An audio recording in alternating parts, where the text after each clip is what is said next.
It sounded much better though. Did you hear that? You could hear it through the phone. It sounds so Oh, good. I thought. Let's go. What? Why is it on that? It's just delayed. Are we rolling? Yeah, you're ready.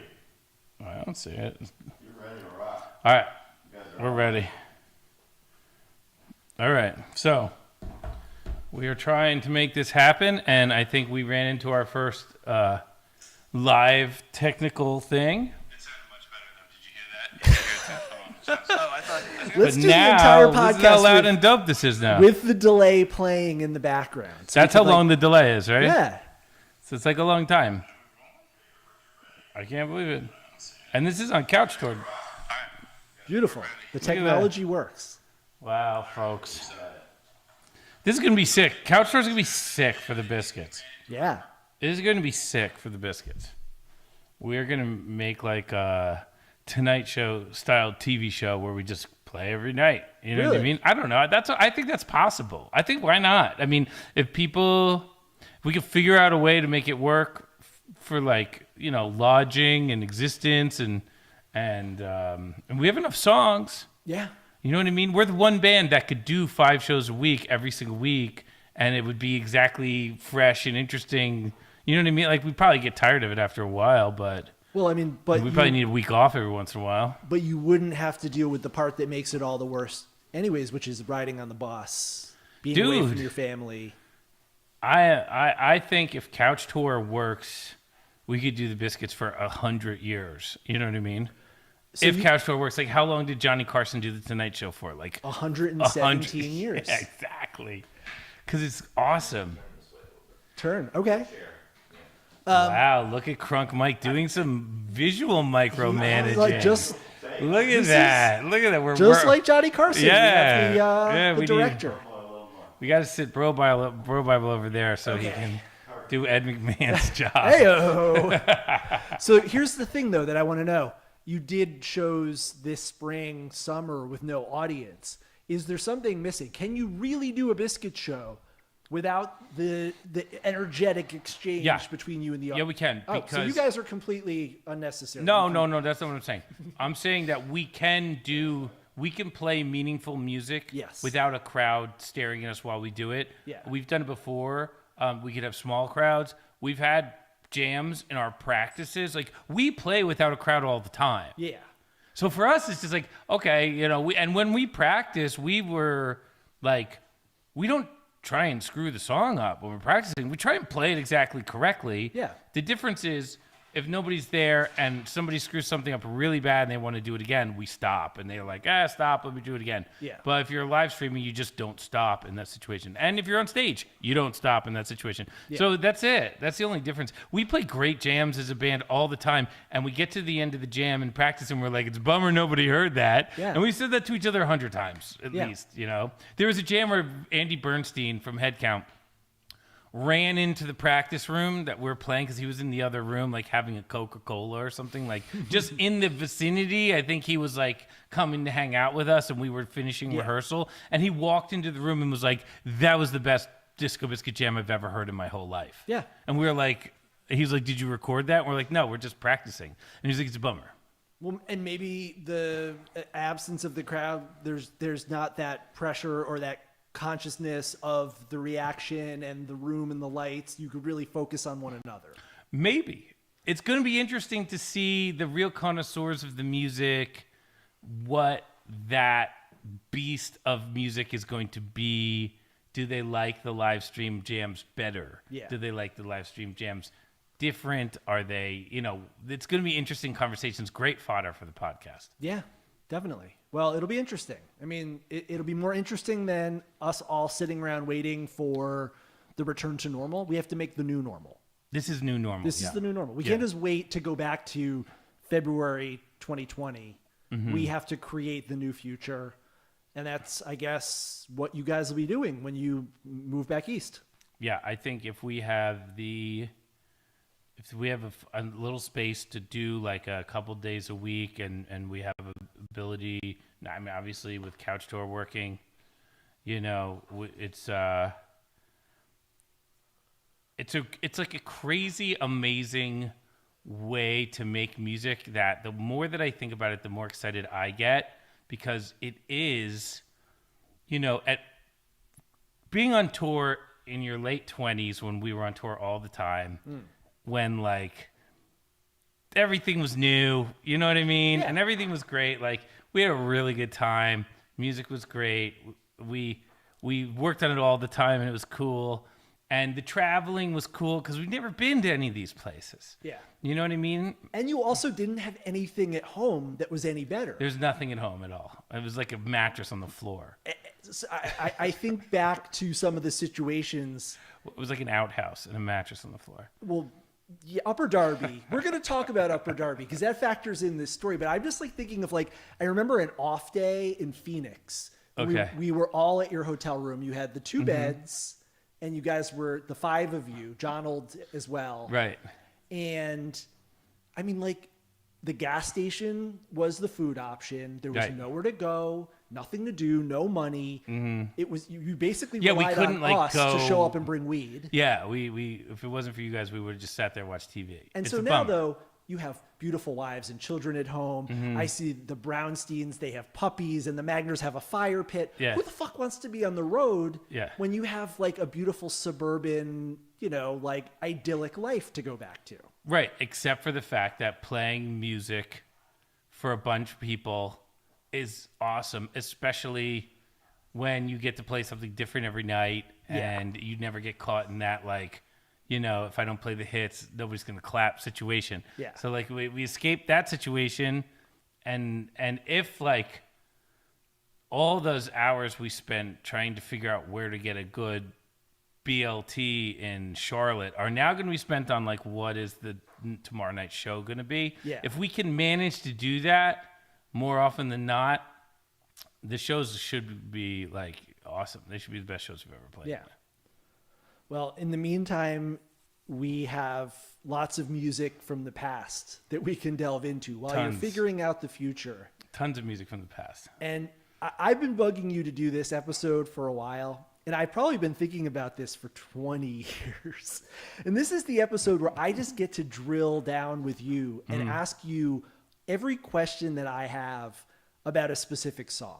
This is the deep dive episode, Yes. and I'm hopeful that that this won't be an unpleasant experience for you, and you'll want to do it again. Unlikely. Because on the drive here, I was listening to some stuff in the car to get me in the right mindset, and I listened to the first Mindless Dribble and the first Shimmy, and it's unrecognizable how prehistoric they are and how prehistoric and immature you guys are. And these are like, February 1998. What do you mean unrecognizable to what? The later version of that song or to the band? Did you ever see like The Simpsons when they were on the Tracy Ullman show? Of course. The drawings were not right. The voices weren't right. And it was like the mouse would move The weird. mouse would move wrong Yeah. and weird. That's what listening to Dribble from February 1998 is like. It's like you Okay. haven't figured it out yet. I get that. But then you listen to, so I think Kind you of guys, makes no sense, but I get it. you Yeah. debuted Dribble in February 98 at Wetlands. And then 10 months later, you played Dribble on the night before New Year's Eve. And it sounds like clearly these people have made some sort of deal with Satan in order to like learn how to play their instruments and like learn how to play the song that you had actually conceptualized, because it's like a 6-minute song, Dribble, to like a 30-minute song with so much depth and so much variance. But and are so you much- hearing the difference in the jam and how we jam? Or are you hearing the difference in the verse and the chorus? everything? Everything. You see like the seed of an idea, and you come back 10 months later and there is a full-blown blossoming tree with fruit on it and kids climbing in the limbs, and it's like a full living, breathing thing versus this little like sapling or seedling. Okay. So the idea is that let's look back at the history of these songs, see where they came from, because very often I feel like the genesis, the idea, it existed in your head.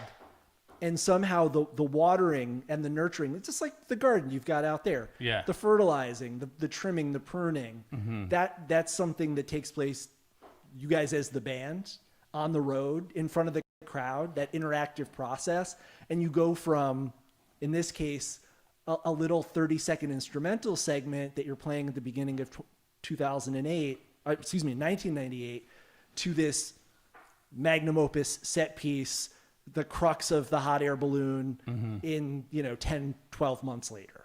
And of course, we're talking about Above the Waves. I want to take our first deep dive into Above the Waves. Okay. So let me just pause you for a second. Yes. There. Ladies and gentlemen, Couch Tour all day, touchdowns all day. This is Max's idea of a show. I just want to say, I have nothing to do with this show. It wasn't my idea. Just showed up. I frankly don't think it's a very good idea. Frankly, no, I'm just kidding. This is Max's idea for a show. Max has been given carte blanche because his last show was such a big hit. And we just want Max to have creative freedom to get into some places where he finds things to be interesting. So we're going to go with Max, and we're just going to, roll with it. Yeah. So he was talking about Mindless Dribble, he was talking about Shimmy, but really don't be distracted. We are going to be talking about Above the Waves for this entire show.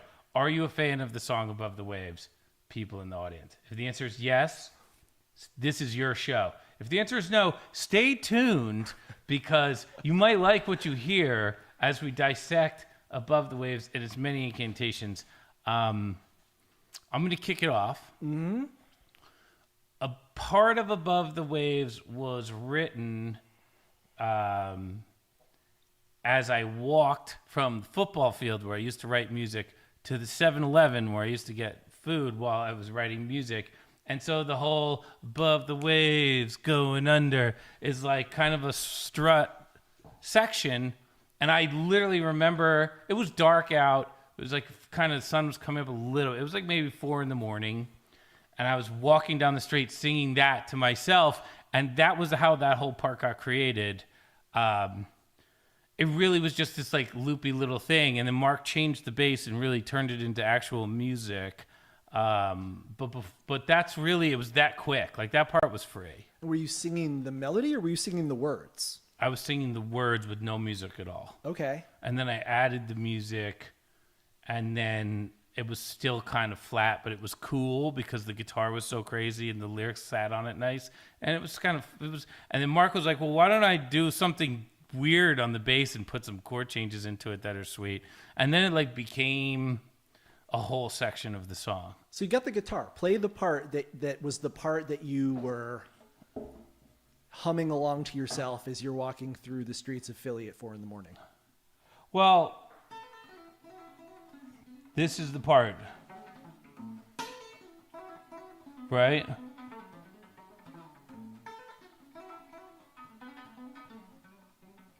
So that part was there. That part was probably just an arpeggio that I had sitting around because you just write stuff. If you write enough little pieces of stuff, you could put things together like a Lego castle, which Hot Air Balloon is entirely constructed that way.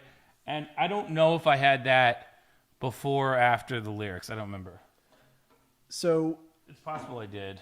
I don't remember. We're going to go back to that. But okay, we'll come back to that. Let me give you my argument for why why not Shimmy, why not Dribble, why not Crickets, why not any number, why not Magellan? Oh, you want to start at the top? Well, why above the waves? Why Above the Waves? And I'll go to a few words from some of your bandmates. Let's do it. So I brought this idea up to Marc, Alan, Aaron, and even Sammy. Okay. And I said is that why you asked for Alan's number the other day? That's why I had to. All right. That didn't tip you off? Nah, I didn't think anything of it. I thought you were just reaching out to Alan. Hey, how's it going, Alan? When I brought it up to Marc, he said, I'm not going to do voices, but he said, yeah. He said, that is the mold of what we do. That is the template. Okay. And I think Above the Waves, I think of it, and correct me if I'm wrong, we can go into this, was the first song that was written to feature what is now thought of as being a Disco Biscuits jam. Whether you call it a techno jam, a trance fusion jam, it was the first song, as far as I remember, that you played it the first time, and it immediately went into the jamming style that you guys had been developing and building up to. You had Boop, you had Vasilios, you had Shimmy, all those other songs had either a solo or an instrumental break or something where you carved out a space to make a Biscuits jam. But Above the Waves, you played it the first night at Wetlands 98. Right. And In December, At this right? point, Yeah, December 29th, Yeah, I at this remember that. point, boom, din, din, din, din, din, din, and then into a Biscuits jam. Right.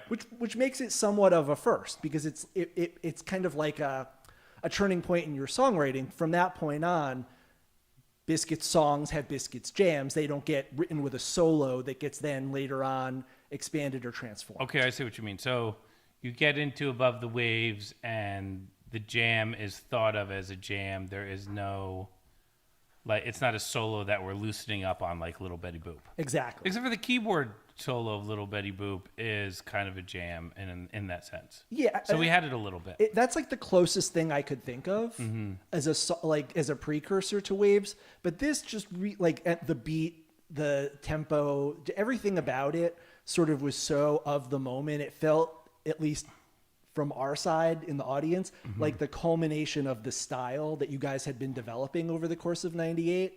Freshness, yes. Within the context of the hot air balloon, it's what everything builds to. It's the payoff. It's like the crux. It's the moment where everything that's so dark, or looking backwards, it's where the time frame changes, where it goes from flashbacks to the current moment. And it's where all of the stakes get played out, where, is he going to drown? Is he going to get there? Is he going to fly away? And it's just such a showcase song for what you guys do. I remember back in 99, 2000, anytime you guys did a festival set, it was Above the Waves, Very Moon, and Run Like Hell. Like, if you guys were opening for Mo, you're going to play Above the Waves, Very Moon, Run Like Hell. If you guys were at Gathering of the Vibes, it was like the song that, if we had friends who were Fish fans or Deadheads or whatever, we made them the tape with Waves on it. Because that's what we thought everyone should hear. This is, you got to hear this band. This is what they do. It's still a very unusual song as far as music goes, really.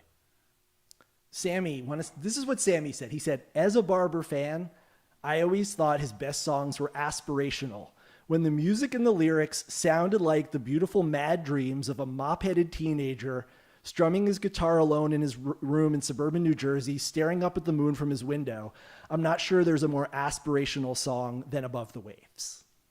There's such a kind of undercurrent of hope in that song, of possibility, of redemption. And there's something really beautiful about it. It's really resonated with fans. From the moment you debuted it, it really, I think, became a touchstone for a lot of the fan base. Immediately people started making their email addresses Above the Waves, and it became something that people really rallied behind. And I talked about this, I think, on the last time I was in. You guys played it every night that winter tour. You played it every 2 or 3 shows. But then you'd sound check it, and you guys used to let us come in and hang out during the sound check. And we just begged you to play it every night. What do you guys want us to play? Above the Waves, Above the Waves. We couldn't get enough of it, because it was the song of the moment of that winter tour. It was the vehicle for so much you guys did. And it still remained a vehicle. Let me play you a little bit of some thoughts that Alan contributed on Waves. When I think of the Disco Biscuits, I think of Above the Waves. Above the Waves is like a song. It's like a vehicle for jamming, and it's a vehicle for storytelling. It's an amazing song, a masterpiece, a work of art. It's one of my favorites to play. Above the Waves. Can't wait to play again. And so I think your bandmates share the high esteem that the audience holds Above the Waves in. Yeah. Alan, Sammy, Mark, Aaron, they all were very effusive in talking about what this song meant to them, how much joy they got from playing it, and just how important it is in the Biscuits repertoire. So this is our opportunity to delve into this, to the song, as Alan said, the song, the vehicle for jamming, and the vehicle for storytelling. Because that's the thing that I have always thought about Above the Waves. Apart from the amazing music, it is such a great story song that the music, the composition itself tells such an emotive story. You get such a range from the tension and chaos of the jam to the hope and redemption of the ending. And I think that there's so much to this song to explore. and its story is very much like the story of the Biscuits. I think this is my thesis. This is how I'm laying it out here. So let me put yes, please. So I think all these very nice things that you're saying is great, and you don't take praise very well, though. Well, no, honestly, I've appreciated everything everybody's saying. It's really great. The song kind of reflects how much of a fan of Claude Debussy that I was. Okay. It's a very Claude Debussy song. I think the reason I put so much love into that song was because I feel like after listening, being the only person I know in the whole world that listens to Claude Debussy, like I used to take naps to his music in college every single day. Nobody listened to this guy except for me and one guy in the jazz record store. And Above the Waves was the one song where I was like, I got it. I have my Debussy lick. I have the thing that he had when he wrote La Mer, you know? I have my version of it. It's the same idea. It's the same feeling, but it's not a copy. It's my version of it. It's his influence, but my take on it. And so I really felt kind of that song was written very quickly, and it was written under huge duress of having to finish the rock opera. And it was like a very easy to write because I was just like, okay, this is my Debussy moment, and I've been waiting for this for years, and let's just twist this and twist this and twist this, and then it was done. So is the Debussy part the opening? The whole song. I think of the whole song as Claude Debussy, but yeah, like look, I didn't get into I didn't go as far as he would have gone because I'm in a 4-piece rock band. Yeah, I didn't go to that. Like I didn't think of it as like at the level of his quality of masterpiece. I just thought of it as like, this is my like, you know, sample version of it where I have the vibe is there, the feeling is there, the jam feels like Debussy to me always has. So to me it was just like it was like a moment where I was in a zone that I was meant to be in because I'd spent a lot of time preparing to be in that zone. So it's interesting how you describe the song as being written really quickly under duress. Yeah. And yet it contains parts, some of which were written much earlier. Yeah. Some of which were played on stage earlier. Some of which you said were kind of percolating in your head.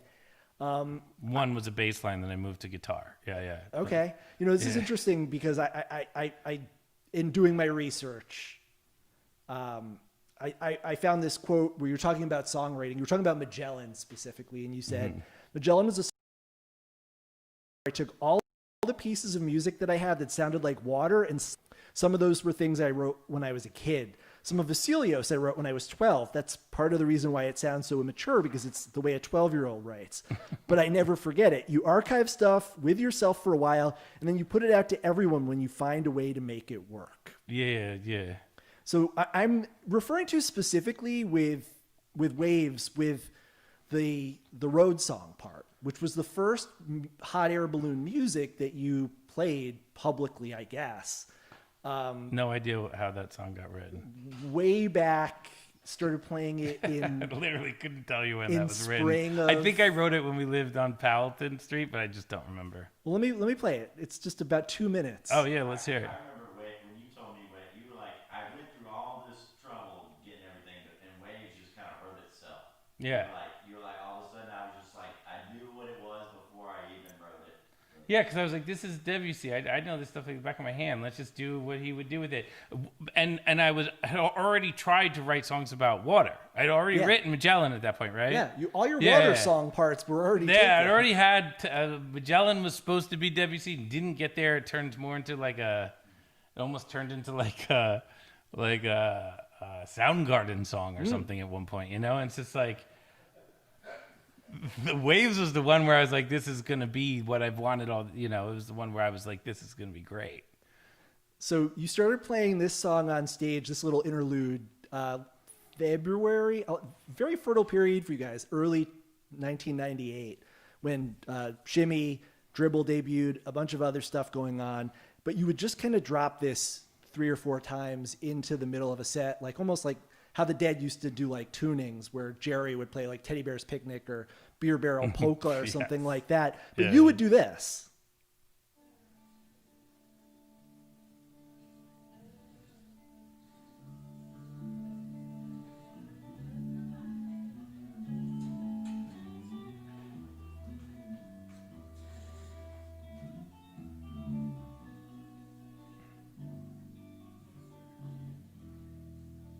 Where is this being played?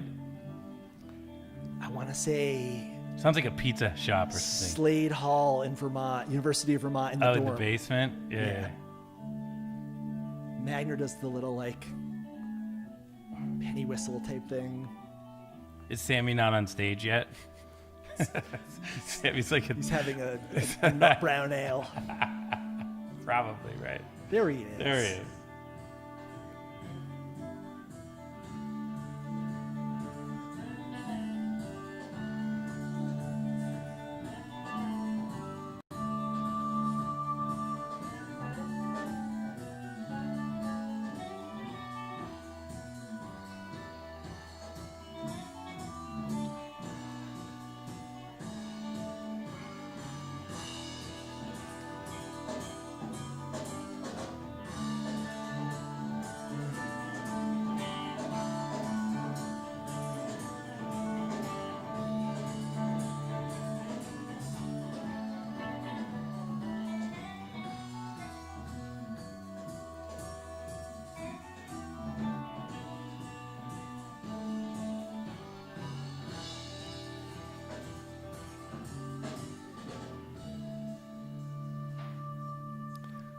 And from there, you went right into Texas Pussy.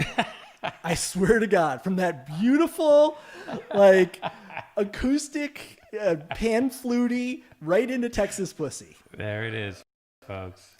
Setlist 101. That's back when I wrote the setlist. Whoop. I don't have that job anymore. That's good. It's a positive.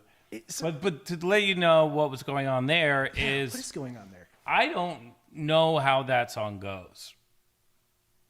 I don't know where it turns around, where the beats are. I don't write the notes out. I don't really know. I know when somebody's playing something that doesn't work.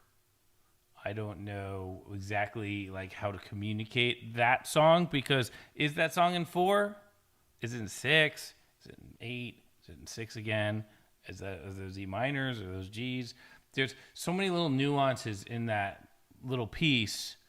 And I think I like wrote it just sitting in, like with the guitar one day when I was living when the band moved in together, and I think it just ended up on a little tape, and I would just listen to it, and then, but like the part of like scoring it out and figuring out what all the notes are, and I just never do that part.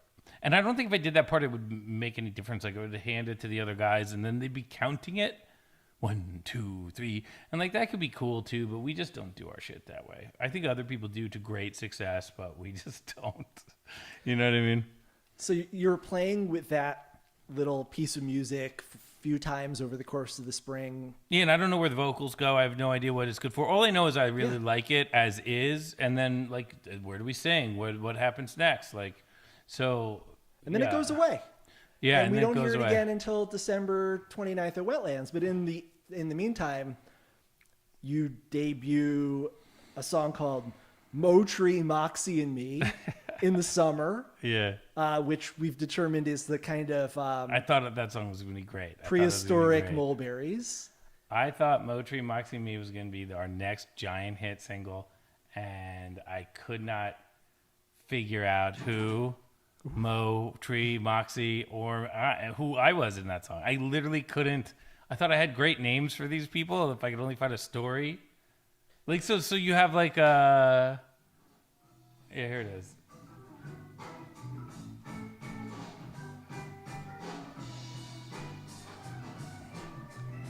But at this point, are you writing a rock opera, or is this just a groove that you're trying to turn into a song? When is this? July What? 1st or 2nd? Is this of July? 98. Yeah, I'm writing rock opera at this point, and I don't want you to know that. Yeah, Okay. yeah. So I, all right, now I remember what's going on. Yeah, now I remember what's going on. So here's that what happened. So, yeah, so I think this would be like a good 2010 like house song, with like a, like a. Bring back Motri, Moxie, and me. Okay, so there was a problem with the fact that you guys knew so much about what we were doing, and there was an issue that I had with. How was I gonna like make the rock opera cool? And there has to be some element of surprise because I didn't think it was gonna be that great. You know what I mean? And I was like, if you guys knew about it, and then it turned out to be medium, then like where was the fun part? You know? So, and also it adds a lot of pressure. If everybody knows that you're writing something like a rock opera, then it's a lot of pressure to write a rock opera. And it's also when it like could be incredibly a failure. hubristic to claim that as a 25-year-old. Like, Yeah, to be like, I'm doing this. Yeah. I'm here at the Blue Terrapin, but I'm really working on my opera. Yeah, exactly. Yeah, that would be so lame. The one person who you let know outside of the band, Who did I tell? Tom C. I told Tom C. You told Tom C. It's because I trusted. You that thanked he him would see- afterward. I think Tom C. though, you could have told Tom C. that you had killed someone, and he would. Yeah, he'd be fine with that. Did I tell him that? No, I didn't tell him that. So, anyways, Motri Moxie Me was a poem that I had written, and I hated it. And I really thought the names of the characters were great. Okay. And every time I tried to write a story, I didn't like it. And then I needed, just like with Road Song, sometimes with the Biscuits, when you have fairly like unstandard music, like this has 4 hits, right? 1, 2, like where's the beat in this? Could be in a million different places. But you really got to get into it a lot. You got to let Aron sit with organ and then try the JP and like try different keyboard lines. He's got keyboard sounds in there that I don't even know exist. Yeah. You got to give him a chance to play the song so many times that he gets bored with one line and goes to something else, and find something really great. And so the lyrics of Mulberry Dream were way, way too obvious for me. So it's mostly the lyrics of Mulberry's Dream. Yeah. But I think I changed the... I think I just put in some like placeholders, if you will. Like Rockefeller, the lyrics are placeholders. And he never wrote the song because everybody loved the placeholders. This song, nobody liked the placeholders. Well, you only did it once. And the other thing that I guess you did that year, and this is even before I came on. Like I came on that fall. So this is all happening before even me. You did, and this is, no tape exists of this, but they're on the Biscuits Internet project where I got information. It says on May 1st, you played a song called Leora. And where's that song? I don't know if a tape even exists. If it's got to be Very Moon. Fundos or Gop or somebody. Or Wait, Tom where C. was it played? May 1st, 1998. Let me see. Okay, I bet you that was the hook of Very Moon without the other parts. It was probably just, It was Leora, stands on her head, doing 2 step on her head. It was probably that. So that would have been the first official time you were singing about these characters. Were you? Yes. But the so, other parts of Very Moon probably weren't there yet. Yeah. Yeah. So, because the song didn't debut until December. Talk to me though about when did you're writing a rock opera at this point, but when did the story come to you? And talk about the wallpaper and how that factored in all of this. The wallpaper in Marc's bedroom. I don't even know. Did that factor into it? Did Marc's wallpaper not have hot air balloons all over it? Maybe it did, but it didn't. I didn't live in that room, and I didn't. He smoked a lot of pot. I didn't smoke pot that much. So that had, for some reason, I always was under the impression the story that I was told way back then was that the hot air balloon was inspired by Marc had this. He had the little boy's bedroom in the house. He did have that. Yeah. And he had the wallpaper was covered with hot air balloons, and he hated it. Yeah. Why would he you eventually like that? painted over it because he felt like it was cramping his game. Of course. But that somehow how psycho is that? Factored in the inspiration. No, not at all. No. Okay, Hot Air Balloon. The song was written at my Penn apartment because I remember writing it there, and the rock opera was in the song Hot Air Balloon. The in a hot air balloon, that whole part without all the other stuff, without even the buildings, just the actual chords, the song. That was written at the Baltimore Street place in Philly. I was at the bottom. Mark lived in the top apartment. I lived in the bottom apartment, and that's where I did all that kind of like. A CDB was written there. Little Baby Boop was written there. Like that was where I was at on that tip. When I wrote the Hot Air Balloon song and I had those lyrics, I was like, oh, that could be a huge story there. Just like with Motree, Moxie, and me, I was looking for these stories to write about, and looking for stuff to write about as a lyricist is like. Having something to talk about as a lyricist is like the fucking best news of your day. You know what I mean? The worst thing is like having a song, it's great. You know how you want to sing, but you have no idea what you want to talk about. That's the worst as a lyricist and as a singer and as a songwriter. So suddenly you have 9 songs that you can write with characters and storylines. Yeah, that's what I thought of at the end of it. If Mark was put in a room with hot air balloons on the wall, which I do actually kind of slightly remember, I guess. It's like blue wallpaper or something. I never really thought too much of it, but I didn't hang out with him in his room because they smoked a lot of weed in there, and I didn't smoke a lot of pot back then. I don't know, man. That would be terrible for him because he was writing his own songs, and to have like reminders of my songs staring him in the face all day, I would think if I was in his shoes, I would be very annoyed. Maybe that's why he painted the walls. Yeah, I would have painted the fucking walls. Yeah, I mean, considering what happened right after he painted the walls. So was you talked about last time about Hot Air Balloon how the verse structure was sort of like your Bob Dylan, you know? Yeah, totally. A simple twist of fate. Was that the first? So was that the kind of thing that gave birth to the entire concept? Just the rock opera, for sure, or the world. The rock opera. The song was. I listened to Simple Twist of Fate at least 60,000 times. Who has? I dissected it. I figured out how he wrote it, and then I made my own versions of it. So the rhyme scheme of Hot Air Balloon is not the same rhyme scheme as Simple Twist of Fate. The concept is there, where you are rhyming middle of the line and stuff like that in a very structured way, you know. The interesting thing about Simple Twist of Fate is it is the same rhyme scheme throughout the entire song. So like you hear it a lot in music where when it's convenient. The cool thing about Simple Twist of Fate is it's that way the whole damn song. Every single line is in this structure, and that in itself is kind of a challenge from a songwriting point of view. So Hot Air Balloon, same way. So I just kind of took that idea, but it has its own rhyme scheme. And then I was kind of ended up like rhyming the E's and the A's and the O's and the Oo's. And when I got the Oo's, I got the balloons and all that stuff. And then that was the part that I liked. And then I was like, thought about it and I was like, okay. And I was in this like, you know, very like stare time. Yeah. So it really worked. It worked on every level. It was what my heart wanted to talk about, what my head wanted to think about. Worked because it boiled down to an acoustic guitar really well, but you could think of it in this massive scale. And then when you start thinking of it in this massive scale, you start thinking about like what's going, you know, if somebody's in a hot air balloon flying around, like what are they looking at? Who's down there? What's the big deal? And then that was where I was like, holy shit, like I have lyrics for days now. Yeah. You know, for me, it was just like, I think I wrote Frog Legs in the same room. So it's like jackpot, I got one.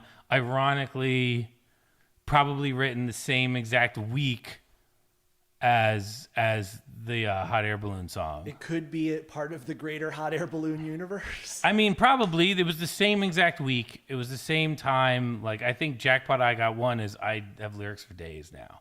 And then you start getting, free singing the. Okay, yeah, yeah. Frog Legs is Hot Air Coronado Balloon. having the jackpot. No. Frog Legs is me saying I have a whole rock opera to write about now. Amazing. And then when you get into that level of euphoria, you get free songs like Frog Legs. Yes. Because you're not thinking about what to write about anymore. You're just writing. The tap is on. Yeah, tap's on. The muse is flowing through you. Yeah, and that's what Frog Legs is. Okay. Same room. I can picture myself in the same shitty room with the mattress on the floor. Fucking Philadelphia. Yeah. But I had a piano in that apartment, which was weird. I bought a piano, and so that's why that apartment was so great. Is in the next room there was a piano, and nobody ever complained about me playing it. Even late at night, nobody ever complained. So were you composing it all on the piano, or is it always on the guitar? A lot of stuff. So Mulberry's Dream was written in that apartment. It was written on piano. just the lick, not the rest of the song. C to B was there, but C to B was on guitar. I was playing a lot of Beethoven on piano, like arpeggiated music going on, and like there's a lot of like weird Beethoven-y chords in that Hot Air Balloon stuff, like all that A to the C sharp minor stuff. That's Moonlight Sonata in reverse. You know, it is kind of, I think, yeah, it's a reverse Moonlight Sonata. So I'm like taking these ideas from these other people and trying to do my thing with them. And you're starting at the end of the story. You start with what essentially becomes the culmination of the entire narrative arc. Yeah. Where do you go back from there? Do you go back to the beginning? Do you start? Is it a linear process? Because you definitely debut the songs out of order.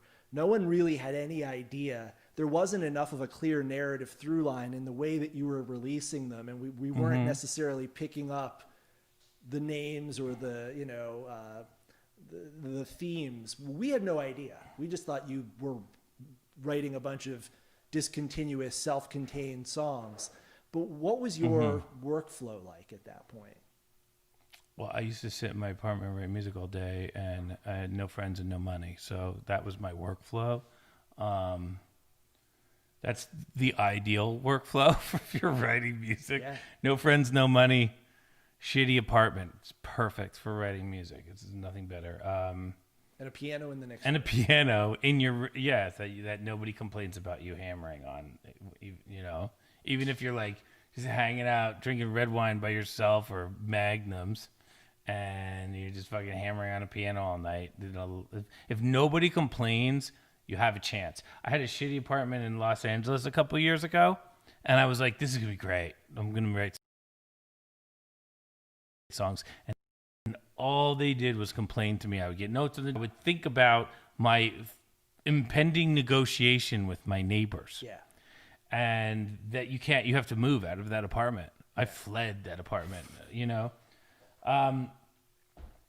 Eulogy written on piano in the next house. Voices Insane was written at Andy Gay-Deal's in Michigan, his Michigan house that we stayed at a couple days. I don't remember where I was living at that time, but they all came together. Like I don't remember when I skeletoned the thing and started slotting things into position. I'll give you some dates. Fiddler, August 28th, Wetlands debut.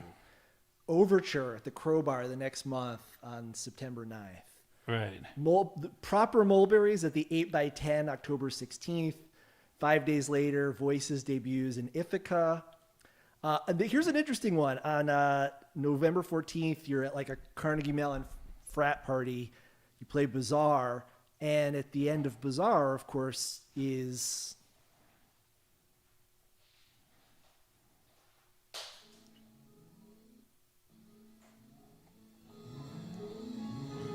Right. That was on the original version? Huh. Weird. And when was that? November 14th, 1998.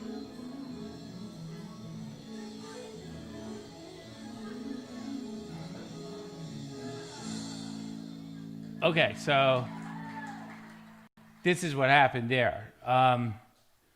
That part is the music that gets played when you fall into the water and you're underwater. Yeah. That part makes a lot of sense in Bizarre Escape because he jumps off the cliff and lands in the water. Yeah. And then that's the water music. Then you sit down and you write your Claude Debussy tribute piece and you say, it sucks that the best water other song. And then you spend a bunch of hours arguing with yourself from 2 a.m. to 8 a.m. Is there a way to change Bizarre, even though Bizarre is perfect? Is there a way to... And then you just come to the conclusion, I'm going to use the same lick in both spots. Yeah. And that's how that... Yeah. And of course, when you do the rock opera, it goes from there. into Mulberry, and you have those themes across the entirety of the 9 songs, callbacks, flashbacks to earlier moments. The timeline of the rock opera, very nonlinear. You start. Yeah. Well, The everything overture. Tarantino was putting out was very nonlinear. Okay, so is that an influence on you at the time where you're going back and forth? And Yeah, I mean, we watched Pulp Fiction like Fiction, 1,000 yeah. times at the same time. Yeah. So yeah, there was definitely, if you're gonna write something, you got to move the timeline a little bit. You know, I think that after Westworld this past year and second season, third season of Westworld, where they took timeline jumping to like as far as anybody would ever want to take it. Maybe no one's going to timeline again for like 20 more years after that. So Everything's we've all going to had be enough. very boring and linear. Yeah. Yeah, but like, hey, Tarantino will come out with a new movie and he'll use it artistically again. So when I was doing a little timeline jumping, you know, in Hot Air Balloon, I just wanted to do it nice like he would do it. I didn't want to do it as like a gimmick. So I did a little bit of it. You know what I mean? So by this point, you've got at least 2 parts of Waves. You've got the very beginning, and you've got, you know, the 2/3 point to the end. You've got the road song part, and then you've got the Debussy part for the descending, Yes. the falling off the cliff after the chase. Let me go to Magner now. Magner talked a lot about the structure of the song, and he'll set us up into talking about the jam and listening to some jams, because All right, let's do that. this has been a lot of me talking and not a lot of Biscuits music. So here's Magner talking about the structure of the composition. Above the Waves has 3 sections as a song, right? There's the beginning section, which kind of sounds like you're going in and out of the waves, you know, right? So you have that, and kind of sounds like you're bobbing up and down, and the waves are taking you up and down. This isn't like the playful, you're at the beach on a sunny day. This is you're in the middle of the ocean, and the waves are kind of undulating, and you're gasping for breath each time. And musically, that's what's being represented. Then you kind of crest the wave for a second, you know, and you're getting there. Right? Then comes the lead, right? And then the jam, and the jam is what's super interesting to me because it has a very powerful chord progression that the Biscuits have used frequently in our career, and that's the 1 to classical music refers to it as the Neapolitan 6. It's the flat 6. So in the case of Above the Waves, it's F sharp to D. We have another jam like that in Ladies, goes E to C, same type of thing. And I think it's one of the most powerful 2-chord progression in music. And there's a lot of different ways that you could then cycle from 1, 6, and to get back to the 1, a couple different chord changes that you can do along the way, which we've explored in lots of the Above the Waves jams and Ladies jams over the years. But that's what kind of makes it like really dark and driving and powerful. You know, and of course the tempo of Above the Waves are powerful, right? Then you get into what was affectionately once upon a time known as road song, right? Where everything kind of like settles for a second, and the waves have subsided a little bit, and there's promise at the end of the story. So talk to me, maybe play for me. What is he talking about with that Neapolitan chord progression that you hear in Waves as well as in Ladies? That's what he's talking about. So Waves, right?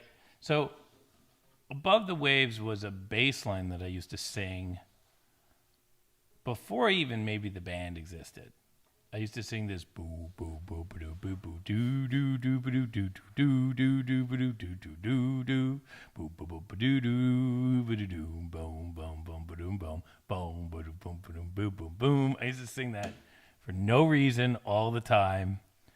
I used to live like it was back when I was like an engineering student. Like I remember where I lived. I used used to live in the place across the street from the engineering building. I used to live there and then go engineer and come back. That was my life for a year or two. Baseline in that building all the time. I just picture where I was.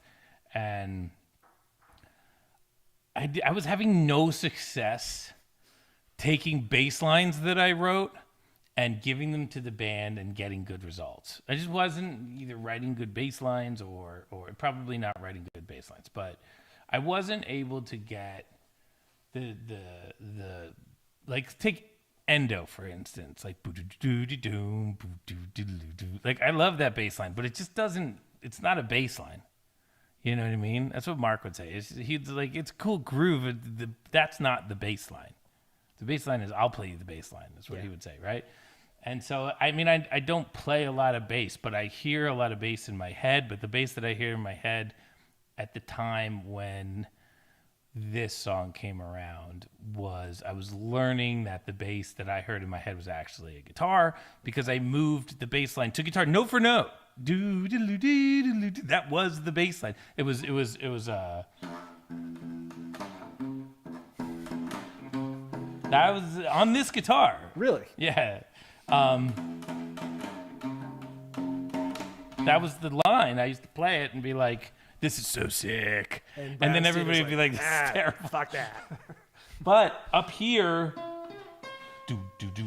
where the bass can be a bass line, it was really, really powerful. So that was the moment where I was like, okay, like, you got to move some shit around. There's countless stories of like the old classical guys doing that. So I was like, okay, this is me doing it. This is my version of it. And it fucking worked great. And so that was what happened there. I didn't really have... That came out of what it was. Like, that was that moment. I forget when I moved it up. I forget where that was. But so what was the question exactly? The question was what is this section? The Neapolitan, what does Magner call it?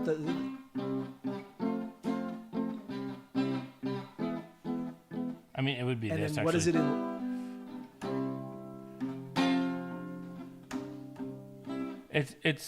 It's Classic Biscuits because it's 1/4 and Classic Biscuits is 1/4, but the 1/4 is not off the root. The 1/4 is in the middle of the chord progression because you play F sharp to D to G, so the D to the G is your 1/4, back to the D, back to the F sharp. Okay. So I don't know where that chord progression is used. Honestly, I didn't even think about the chord progression. I'm thinking these notes these are the notes of the bass line, and how do I get that? When I started playing it up high, I was like, oh, this is great. Like, how do I get I mean, Aron definitely wrote the chords for this song, which is probably why, or for this section of the song, so it's probably why he has like such a connection to the chords, whereas I don't. You know what I mean?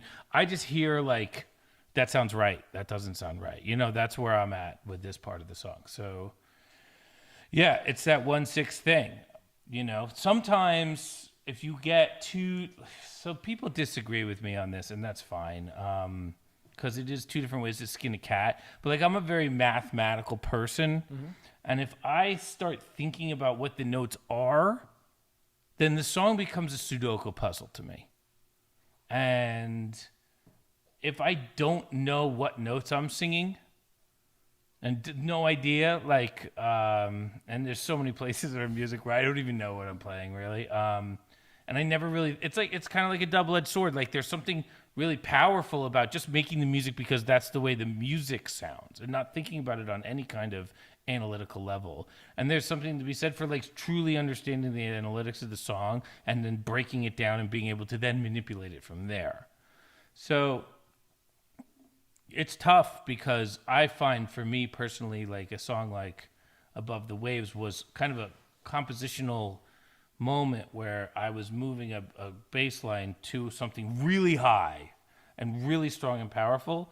And the idea of thinking about which chord goes here, which chord goes there, I think I kind of can rely on Aron to handle that a lot of the time. I mean, even the new songs like Anthem, I basically played the melody over and over and over again right here, And just Aron was picking different chords, and I was like, that's great. That's not great. Not once did I ask him what was that chord. I kind of can figure it out if I want to like sit there and try and put my very terrible perfect pitch hat on. I could be like, oh, that's a D, la, la, you know, but I try and stay away from that. And just like, do I like that chord? Do I not like that chord? And then like you try and track the combination of the chords to a point where like you feel like it's interesting enough to be unique, and yet at the same time it's like you're not going too far into just like a 1-6-2-5 or something. So like a song like Anthem, we went over and over the chord progression, and there's a couple different options. Free with Slinky, there's 2 different options, and those I don't even know what those chords were when we picked them. You know, it was just like, okay, that one sounds great. And then I went back and looked at the chords of Anthem, and I was like, oh, this is pretty normal stuff. Like, if I had thought these were what the chords were, I would have been unimpressed with how normal it is, and I would have wanted to do more with it. You know, I would have wanted a funny chord in there or something. So, like, to avoid funny chords, you know, don't think too much about them. But you need somebody like Aron in the band to do that. So that process of you bringing it to Aron, then Aron kind of working with you through that, is that in a full group setting typically, or do you go Sometimes. first to Aron and then to the rest of the band, or when you have that skeleton or that outline, how does it then make its way through that progression? It depends. If Mark and Alan are in the band, or Mark and Sammy are there, it was the same either way. There is an issue of what's the groove, you know? And so something like Anthem, the groove is like,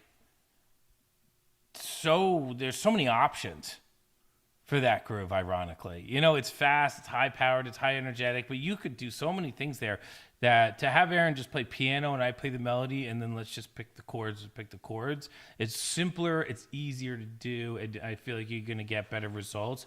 If you have everybody there at the same time, the battle for like, it's easier to sit around and try and figure out what the groove is when everybody has kind of responsibility there than it is to figure out the chords a lot of the time. Yeah.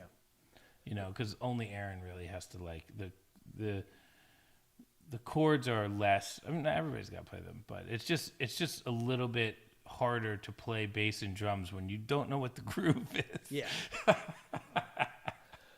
You know what I mean? You can play keyboards if you don't know what the chords are. You just play some cool lick and, you know, hammer something weird. And you could do stuff, but if you don't know what the groove is and you got to play drums and bass, you're like, well, I don't even know how to get started. While we're on Anthem, play for me what you brought to Aron, and then kind of talk me through what he contributed. How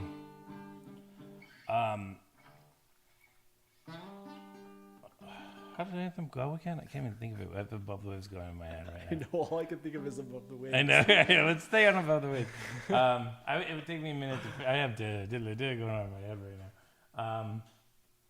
Yeah, Anthem was we had a lot of options for Anthem, a lot, and we picked 1 or 2 that were cool. I think it worked.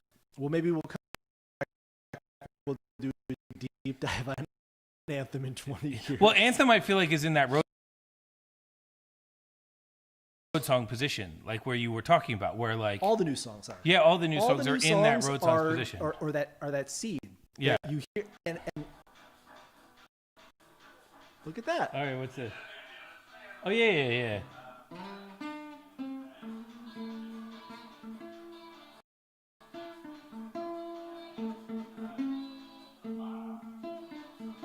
All right, so Anthem, the reason you can play it half major, half minor. Yeah. You know, you can mix the notes up different ways and get the same melody. Mm-hmm. You know, and so the chords do matter a lot because, you know, you can go boo boo do do do do do.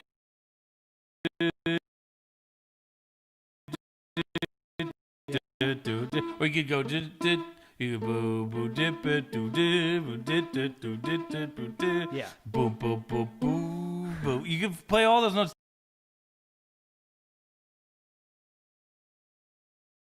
differently, and the chords are what define those things. So that's why we did that one alone. Yeah. thank you to Crunk Mike for Look reminding at us. Crunk Mike, dude. He's on the shit, dude. Bro Bible was as good as him. You know Bro what I mean? Bible. We're still trying to figure out what he contributes, but Bro Bible still has his mask on. He's clearly 6 feet away from everybody. He must have COVID and not want to tell anybody. we all do too now. Thanks a lot, Bro Bible. I do. People are calling for you to just play something about the weddings. They really want you to What? just break up. Oh, look.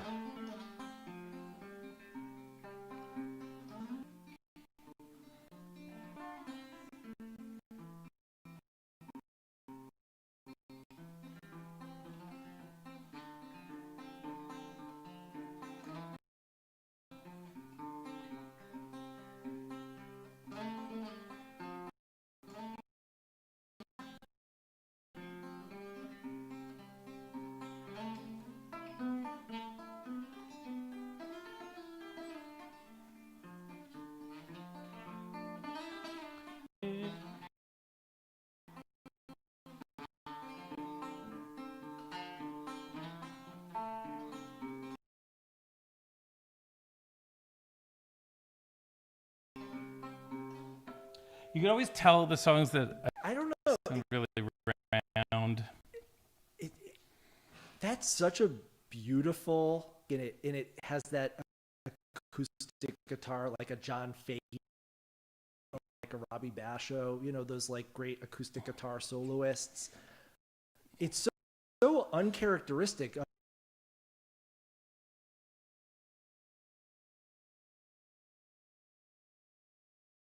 Quiet and it's pretty. Yeah. Am I right in that, or do you feel that?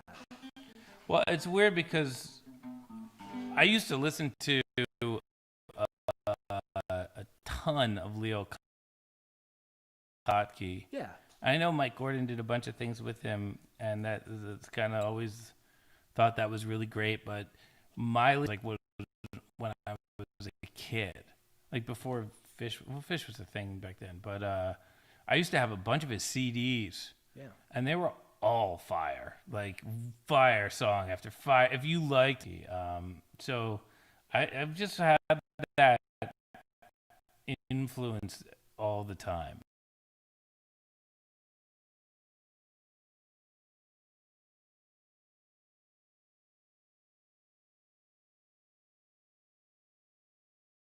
That he used to do on Little Solo Acoustic, It does have that sort of Bronyar and that kind of stuff, like the yeah. What am I singing to you? The yeah. Yeah, I know all this stuff. I haven't played the song in 20 years. Yeah, still remember how to play it.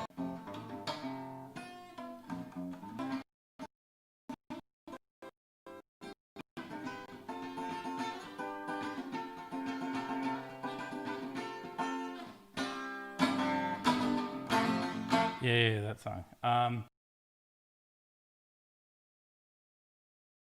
play that song all the time. Yeah. That was a good. I liked all of his like Jimmy Yeah. Page's acoustic stuff. Is you know, it's awesome. And someone who can cover that full range between beautiful, delicate, pretty music and pure power. Yeah, and it's very melodic and like it makes a lot of sense. Each part, I feel like that stuff. Yeah. I don't know Very what I think it's a virtuosic. tuning, and I don't know the finger picking, and nobody ever showed me how to do it, and I'm not really smart enough to get much playability from that as far as learning how to do it, except for just knowing it's possible. And then I think it made like the Jimmy Page stuff seem like, well,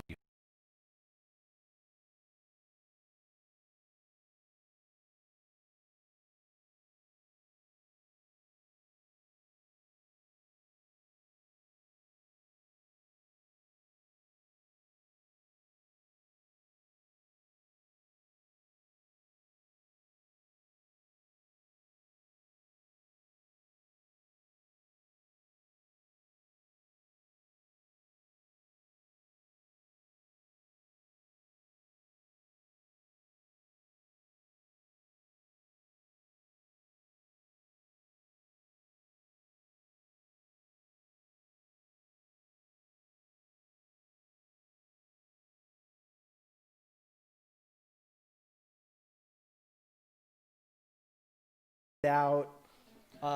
Definitely take us had the back. diner rented out. Okay. Definitely had that.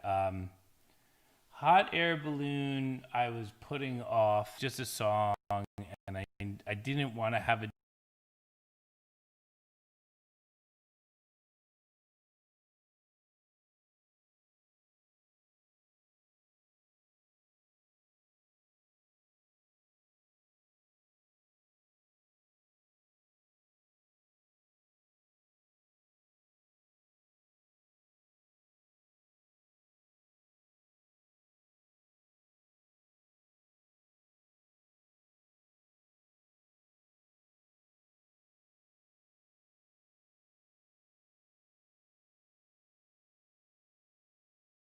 I didn't want any songs.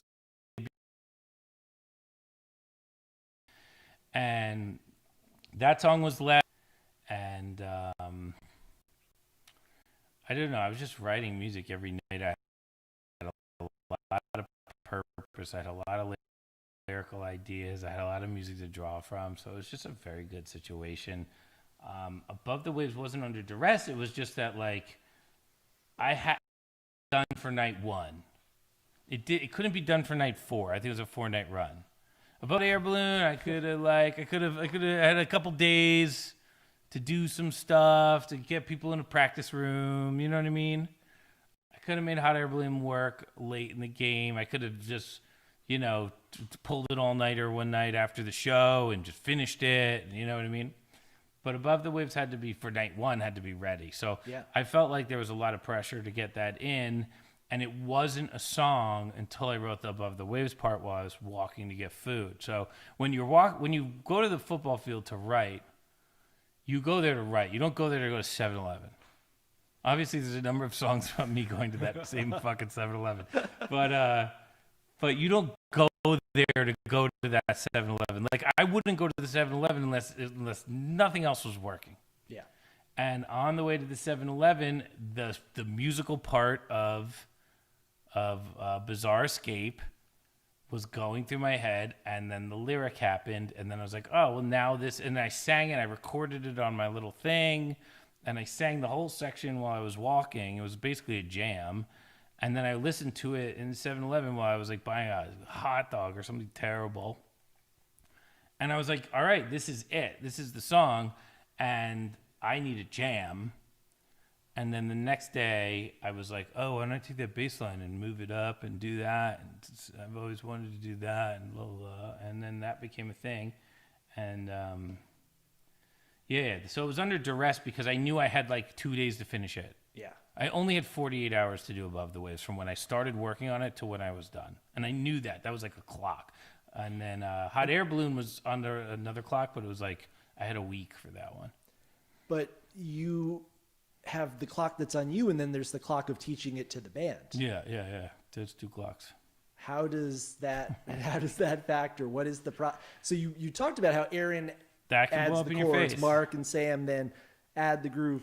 How many times you step foot on stage on the 29th at Wetlands? These are big shows for you guys because Fish is at MSG. Everyone's pouring into Wetlands afterwards. You're waiting for those shows to end. Yeah. You're playing all night. These are big, big shows. There's a real sense of you guys have the stage. And there's one thing that you guys have always done is when you get the spotlight, whether it's at some kind of package tour or a night like this, you really fucking rose to the occasion. And these shows stood out at the time and still stand the test of time as being major, major accomplishments for you guys. But you're going in there and you're debuting Above the Waves.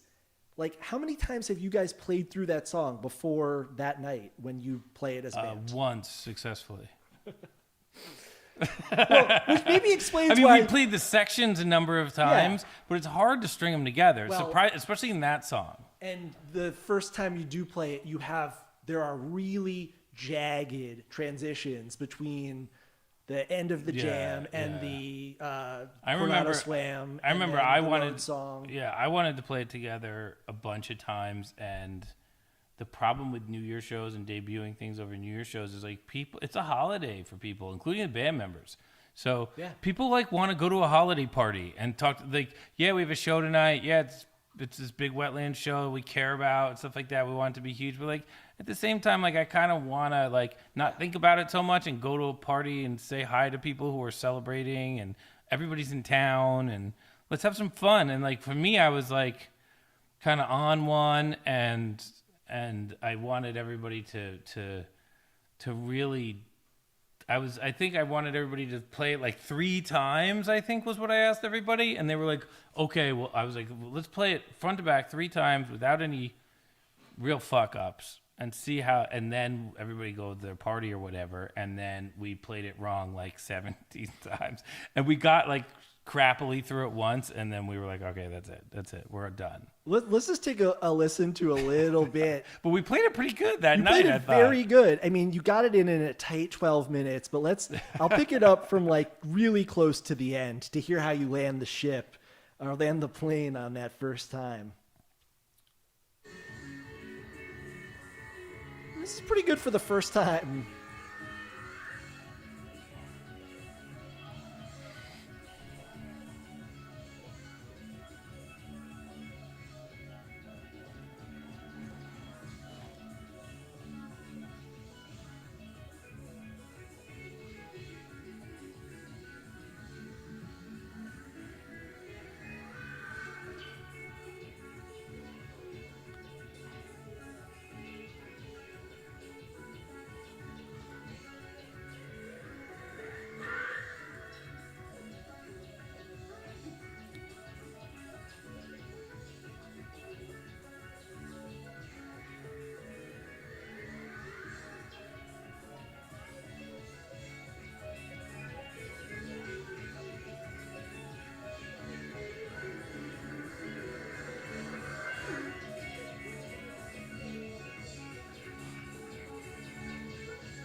We don't do this anymore.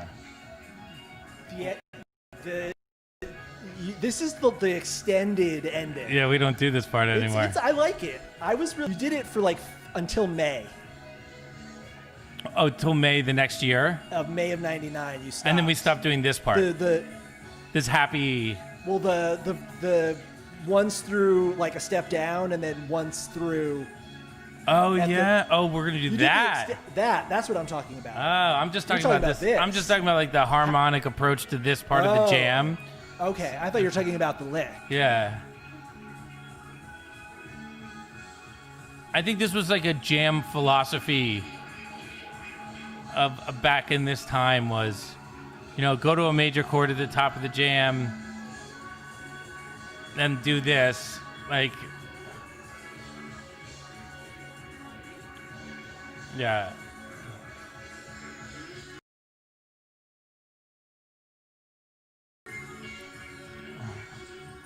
Oh, where yeah. you would cue. Yeah, we don't do any cueing anymore. No you go cueing right- at all. Yeah. I don't mind the cueing. How do you feel about the cueing? I love it. You like the I cueing. love it. We should go back to the queuing. What about Magellan go back to the queuing? Helicopters go back to the queuing? Yeah, I really love it. It's very so old funny. school. It is very old school. I mean, look, we don't play on these sound systems anymore. You don't have to cue anymore. Here, actually, I can hear what you're playing. You know, you can hear what I'm playing. Yeah. Back then, this was like my speaker, my amp was over here, your amp was over here. You can hear what you can hear. I can hear what I can hear. Have a good show. Yeah. You know, now it's like scientific, you know? But musically, the cues do have a value. Yeah. And the interesting thing is the band doesn't see any value in the cues Oh, no. musically. No, you went through a period, though, where you truncated the... Yeah, we killed all For- the cues. for Yeah, yeah. Bernstein and Chasnoff, you kind of like reduced the endings of a lot of the big Yeah, jams. the cues are boring and for us because we like the suddenness of getting to the end of the jam. But musically, it is a little bit more of an experience and a little bit less Yeah. of music, you know? And here is where I was saying, Oh. yeah, a little bit of difficulty getting between the two. Ah. I faded out there. Yeah, we probably just come out of a jam like that. Like probably everyone was Everyone's like, where oh the wait, fuck there's are another we?" part to this fucking song. I think we probably had charts on stage for that one. You know. You may have. So this is fun because I have remember Disco Biscuits? Mm-hmm. Remember you'd like send an email and it would send to everyone else, and It was this like before Twitter 1.0. it was the original place where Biscuits fans talked, and you guys were all on it. And a few days after Silk City, you wrote, "You never heard Above the Waves, Eulogy, or Hot Air Balloon before we performed them at these shows. We would love to hear what the hell went down this weekend. If anyone has tapes of New Year's Eve and 12:30, please email us, and if you have time, please send us copies. It would be our utmost pleasure to send blanks and postage. I remember the shows were pretty hot. I feel like you guys had a good time. Thanks for coming." Wow. So Sounds like a future podcaster. you still had not, this is a week after the shows, you still hadn't even heard the song. Yeah. Well, why not? Because Because I had that's weird. That is weird. Because Tom C. and Nick Kolovos and I think and John Madigan were the only people who had a tape at that point. And we But had to, when I did Fiddler and when I did Voices Insane, I had a recording tape deck system because both of those songs were done.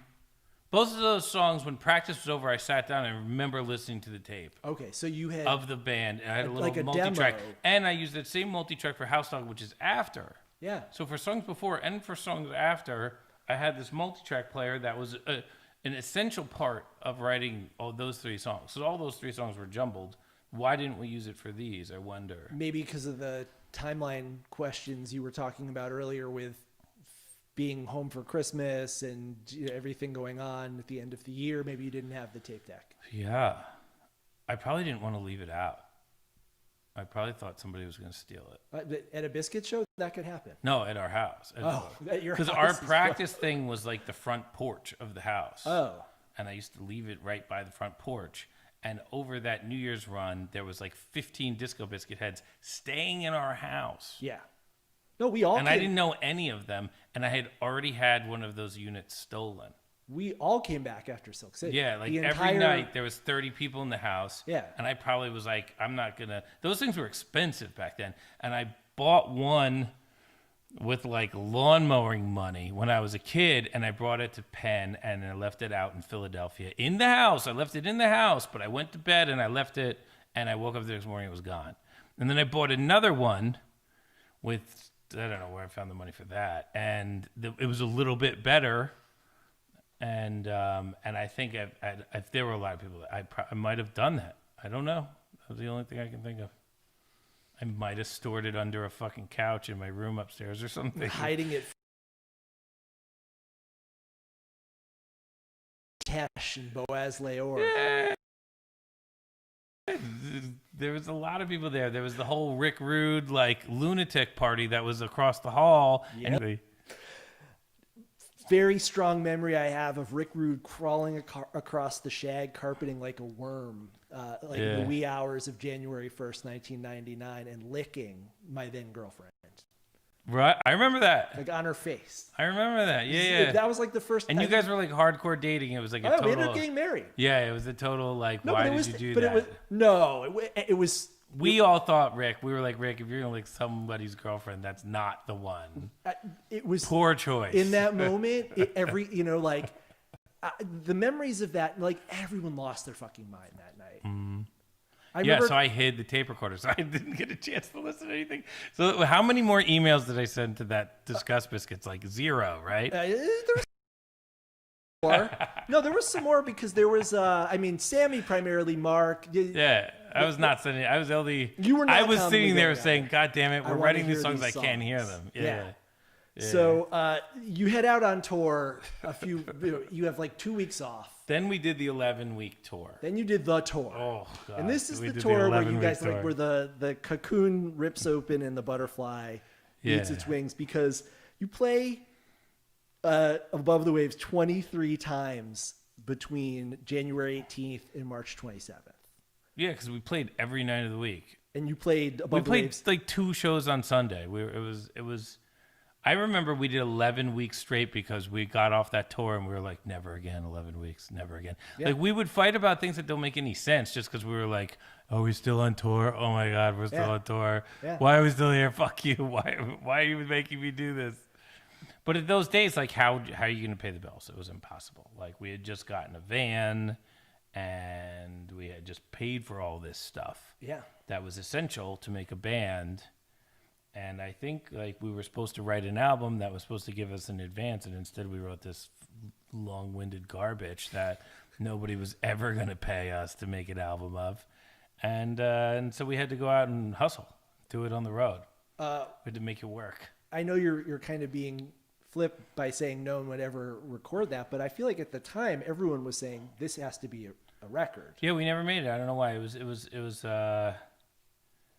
it was weird. It was weird, but like, you know, I don't know. We never did it.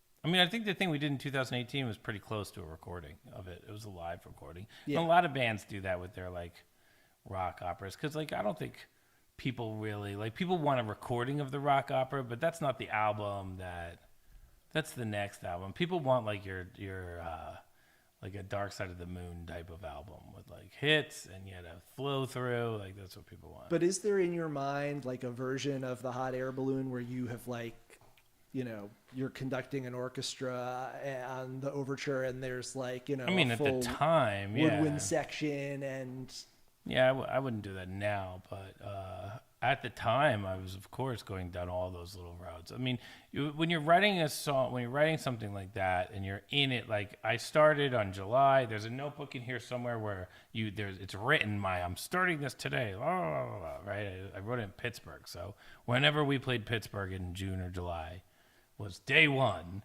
and there's a little book where it's all written there, and then after that is all the lyrics of all these songs. And when you live in it to the level that I think I lived in that, like you have to picture the band playing the song this way, the band playing the song that way, the band playing it this way. What happens if somebody else is playing? Keep yourself occupied and stay focused on the same piece of art. You know, the same piece of music. You want to stay focused on it, you got to think about it different ways. You know, if you stop and go to Netflix, you're not focused anymore and you're out. yeah.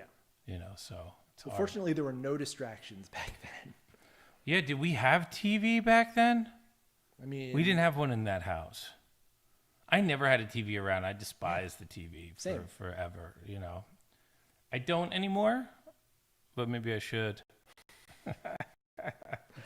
Pittsburgh in It's really not that good in anymore, 1998, you were in Pittsburgh in April and in July. So I'm going to though. July was the one. Yeah. Okay, so July 8th. Yeah, there's like a book entry in my notebook. And That it's night you like, played this is the the day. Chicken, Blah, blah, Memphis, Facilios, Pygmy, Yeah. I-Man, Radiator, Straight No Chaser, Shimmy, Jamelia. Okay, I'm going to take you. blah. Yeah. So we just heard that embryonic, a little jam from the first version of Waves. And now I'm going to play you what is like really like a consummate winter 1999 Waves jam, and maybe one of the best Waves jams of all time. This is, you know, amongst the scholars, the Rich Steeles, the Andy Bazzanis, all these people who, and by the way, I am a complete fraud compared to these people. They know 10,000 times more about you guys and your music than I do. I am standing on their shoulders. A lot of this research comes from reading their blog posts and stuff like that. So props to Andy, to Rich, to Don Cody and the Biscuits Internet Project for putting this all together. But since 1999, Don Cody has a Touchdowns All Day tab yeah, on the Biscuit Internet Project, which I it is asked him to do, an and he did amazing it. resource for fans. What an amazing site. An amazing database Really great. work too. Don Cody is a database whiz, so you could look at every single time Above the Waves was played, what went into it, what went out of it. A lot of my research came from just straight up looking at his database front end. So this is February 3rd, 1999. This is in Raleigh. This is a Wednesday night at the brewery. That's a venue that held 300 people, and I'm on a Wednesday in February. By Raleigh's your home to? I thought you were Wilmington. No. Anyway, sorry. I can't imagine. So typical of there's people more than from North Carolina to always have grown up in a city that you don't think they're from. You know what I mean? It's such a North Carolina people. thing. That's kind of what I always Like, think. When I nobody's think ever North from Carolina. it. Oh, but I met you in Greenboro, and they're like, "Well, I'm actually from Borough Green, but then I moved to Greenboro to go to college." I grew up in Raleigh. Anyway, brewery was an awesome place. I feel like when you have a baby. So the brewery RIP closed down in 2011, but you're there on a Wednesday night. This is you're like 3 weeks into this 11-week tour. Yeah. You play the I used to love playing North Carolina. Actually, I used to really North Carolina. When we were in that size room, I used to love playing North Carolina. Asheville. Because people would party with the band afterwards, Yeah. but it wasn't like crazy partying. It was like normal people just like hanging out.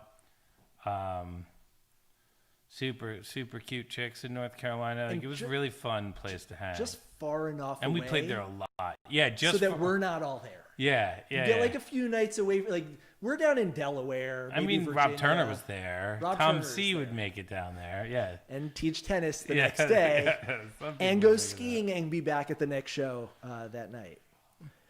So this is I think this is a high water mark above the waves. A lot of people agree with me, and he flipped out on it. He loved it. And this is what Sammy had to say.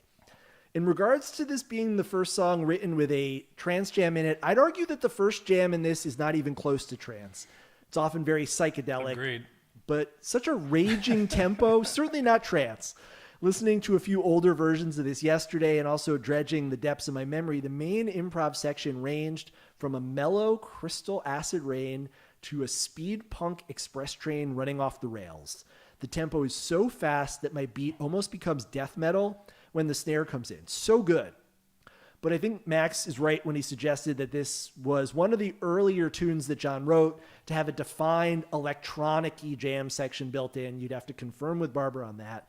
I will say that I always love seeing waves on my set list. In a lot of ways, it was and still may be foolproof in the sense that if we ever tanked the jam, the chord changes of the climax and the melody were just so good that any missteps in the buildup were quickly forgotten. That is that's what you're going for with the chord progression and the melody for sure. Like, and you don't always get there. So this jam, this is a 35-minute long Above the Waves.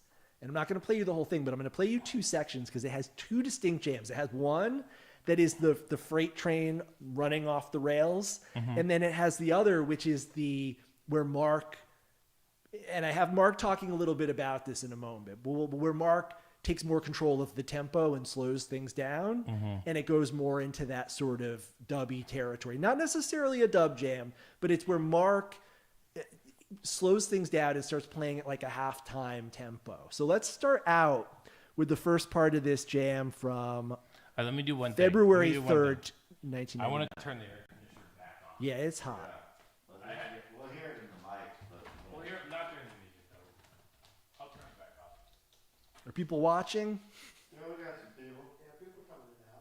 Yeah, we got about 7 looking at you. typing on Yeah. the computer right now. Just a party. I saw it at 19. Yeah, we're all over different platforms. We got 20 on YouTube right now, 10 on Instagram. We're on Couch Tour, we're on Twitch. Couch Tour's still popping, dude. Yeah. Look at that, folks. Yeah. You what? All right. Should we play a jam? Is anybody discussing the upcoming Orchard Lounge show on Couch Tour on October 3rd? Is Yeah, anybody- give a little plug. Our boy Ben we Silver. have, if you go to couchtour.tv and you just click on the logo or go to the homepage or whatever, you see there's a ad for Saturday, October 3rd, 2020, Orchard Lounge and Dr. Famous. This is the first official Couch Tour show. This is not an official Couch Tour show. This is just us streaming. Yeah. But that will be the first official. It's presented by Full Circle Music Productions and Couch Tour, of course. And that'll be our first official Couch Tour show. And that's probably will be, I'm assuming it's going to be awesome. And Yeah. then if that's a success, I think we're going to stream the Biscuit Yarmouth shows on there. And then once we do all that, then it's up. We're good. We're ready to fire. And then we just basically get the Biscuits in some kind of cool room and do some COVID-friendly couch touring for everybody. You have a lot of freedom. You have a lot of opportunity to experiment. You could do all sorts of fun stuff that you might not be able to do on a big stage. That's going to be interesting. I think it's going to be really interesting for sure. Like, what happens when we basically don't have to go on tour to pay our rent? Yeah. But we do have to produce a lot of music. Yeah. How does that look like? I feel like that's what 99 and 98 were about, because we only did weekend shows then. We didn't really do that many tours. 98. Yeah. 98, we wrote a lot of great music. Yeah. We were home most of the year. I mean, they left me alone in that house in August. Everybody went somewhere for the summer, and I had nowhere to go, and nobody told me that we weren't going to be there. It was like October 1st. I woke up, and everybody's like, oh, man, leaving for 4 weeks, going to the beach or whatever. And I was like, oh, cool, man, have fun. And then I talked to Sammy and be like, yeah, I'm going home for 4 weeks. Nobody told me to go somewhere. Well, I sat in that house by myself and wrote all those songs. I mean, in your defense, it was your job. So, I mean, I would assume you would think that, oh, we're going to keep working at our jobs. Yeah, I think this happens to me a lot of times in life. This happens to me all the time, where everybody makes plans and nobody tells me to make plans, and then I don't make plans, and then I'm like, oh, everybody has plans. I didn't know that I was supposed to be. I could have made plans, but I didn't. Happens to me all the fucking time. Well, you didn't make plans, you made music. Yeah, I'm happy with the way it turned out. Yeah. So this is that Above the Waves, February 3rd, 1999. Awesome.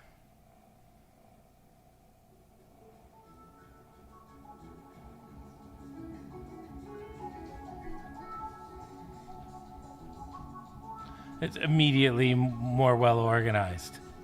Yeah. Yeah, it's so much cleaner. Like, people play less. And this is a great soundboard with like the weird mix. Like, clearly playing some spooky shit. I like that scale a lot. It's hard to find a good spot for it. This is a pretty good spot for it.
What is that shimmery kind of effect? It's a tremolo. It's a pretty standard country music thing. I'm using it just to, because I'm using it to blend with Aron. So, just for the audience, Aron's keyboard sounds are really loud there. Yeah. And we had this problem for a while where the keyboard sounds would go direct to the recording, and they would be just, in the audience, they sound normal. Yes. But on the tape, they sound a little out there. Yeah. So yeah, it's a little bit of a bummer about the soundboards in this era, but this is the only tape that was made that night. Yeah. There are a couple of those nights where there's just that one soundboard, and you get the weird mix where you don't get a lot of low end, you get a lot of Aron. Yeah. But sometimes it's interesting to be able to hear, it's almost like an isolation track where Yeah.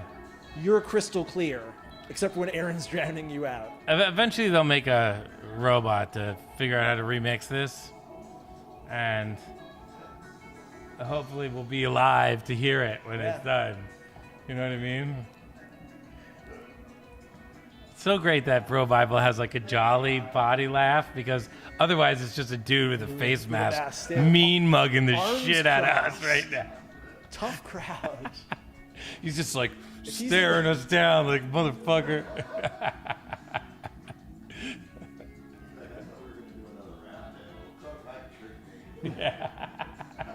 The fuck am I doing here? But I can't leave because I can't go outside because COVID scares the shit out of me.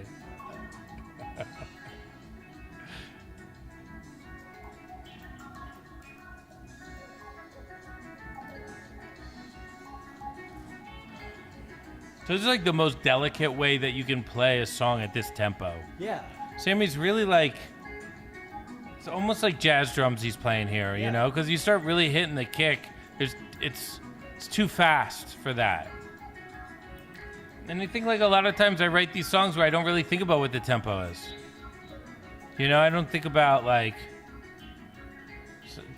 the analytic part of writing a song. Sometimes it should mean something, but sometimes it doesn't.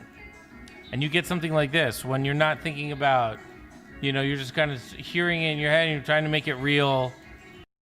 Sometimes you don't realize this is 220 BPM or like whatever. What is this? You know, and it's just like at a slower tempo. That's 180. It's fine. Would it have been cooler at a slower tempo? No, because it would have been. Suddenly I'm making the song to fit a number. Yeah. You know, and for me, that's very dangerous. I think a lot of people can do that. And it doesn't take away their... For me, the second I put a number on something, it becomes a Sudoku puzzle, as I said earlier. Like, I have to, like, watch out for that. I have to stay away from that because it's just the way my brain works. So these are the results that you get from it. It's just, like, stuff that's almost on the border of non-musical. Mindless Dribble, same thing. But a lot of those other songs started slower, and they, over time, I mean, I was talking earlier about the first dribble. It's about quarter time to what a contemporary dribble would be. Waves was always fast. But I think as this example illustrates, you can be fast while still being patient. Because this is 14 minutes into the jam, you still have another 20 minutes to go. I know, it feels like we're almost there, right? And you do that here. You go all the way up, and then you go all the way back down to zero. Yeah, we used to do that a lot. Was that by design? Because sometimes, obviously, you'd miss the re-entry, and you'd have to go back out and do it all over again. But something like this sounds more like by design. Well, I mean, look, we're in the jam here, and I think you want to play like a nice 10 or 15 minute jam. You don't want to play a 6-minute jam. No. Because a 6-minute jam, you may be the only one coming out of it when you get to the very top. Yeah. You know? And the last thing you want to do is like botch a top of the jam. So what do? You play something, and then when you get like 85% of the way there, like right here, you say to yourself, okay, if I push this, it's going to botch. So I'm going to pull out, and then when you pull out, you realize that other people were kind of like cold feet in their way at two, because that's why it gets botched. Yeah. Because there's that. And then when it falls into nothing, we pick it up into something else, and it becomes fresh again. And then nobody even remembers that even happened. So there was like an understanding with the band that if we do this like quick ramp because we're in the groove and we're feeling it and melodies are happening, then just like don't fall in love with it, and just at some point we'll just toss it and go somewhere. I think we even used to use that terminology, like we'll just throw it away. And then when we throw it away, don't come back in with it. Yeah. You go somewhere entirely different. I don't care where you go somewhere else. And so that was like kind of what we would do, which led to some really, really long jams, which you guys really liked. So it was a win-win for everybody. Well, because we got that variance, that difference in texture and tempo and mood, where right now you imagine the 36 people who are on the floor at the brewery are drenched in sweat. You know, Yeah. this is full-on Bisco dance party. And yet, as is about to happen, you'll take them right back all the way down and make them go through that whole elevation once again. Yeah, well, I'm playing triplets, which I know will pull Sammy out of the jam. You know, because rhythmically sucks for him when the jam's trying to climax and somebody's playing triplets. Like, Okay. imagine you're trying to rock out as hard as you can and somebody's playing like a waltz over the top of it, and you're just like looking at them like, a waltz? And that thought process ends the jam when you're at this level of like mind melding, you know? One person looks at you like, what the fuck is what is that garbage? So I use those kind of things as triggers. You know what I mean? I'll be like, oh, Sammy, you know, you keep building up here. I'm playing a waltz. You know what I mean? And he's like, why are you playing a waltz? And then suddenly I got Sammy. And then now the question is, what's Magner going to do? You know, how far is Magner going to go right now? He's not slowing down yet. Yeah. So Magner's going to, he totally has the right to pull the jam up continually after my little waltz move was played. And it happens all the time. I mean, this sounds Because, like like, he you're may cueing- think I'm crazy to play a waltz there. But this sounds like you're cueing them straight up right now. Like it sounds like you're giving them the signal. Let's Yeah. do this. I'm trying to say here probably something along the lines of, if you want to play Above the Waves, let's play Above the Waves, but it's not what we should be playing right now. Yeah.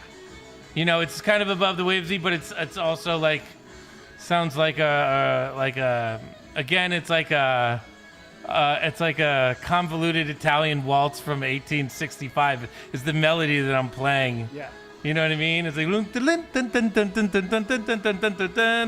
like how you supposed to climax when somebody in the band's playing that kind of shit. And that was my way of communicating. We're going somewhere else. Where are we going? Are we jamming into something else? You're jamming into more waves. Now I'm trying to get out of the jam too. This is my third. This is you. So you are now like. I'm just ruining this jam. Is what it sounds like. Not ruining it, but I'm like not feeling. You don't want to finish. You don't want to. It's too easy. You want to go back and Yeah, do I'm something clearly trying to get out of what we're trying. This is the third lick that I would.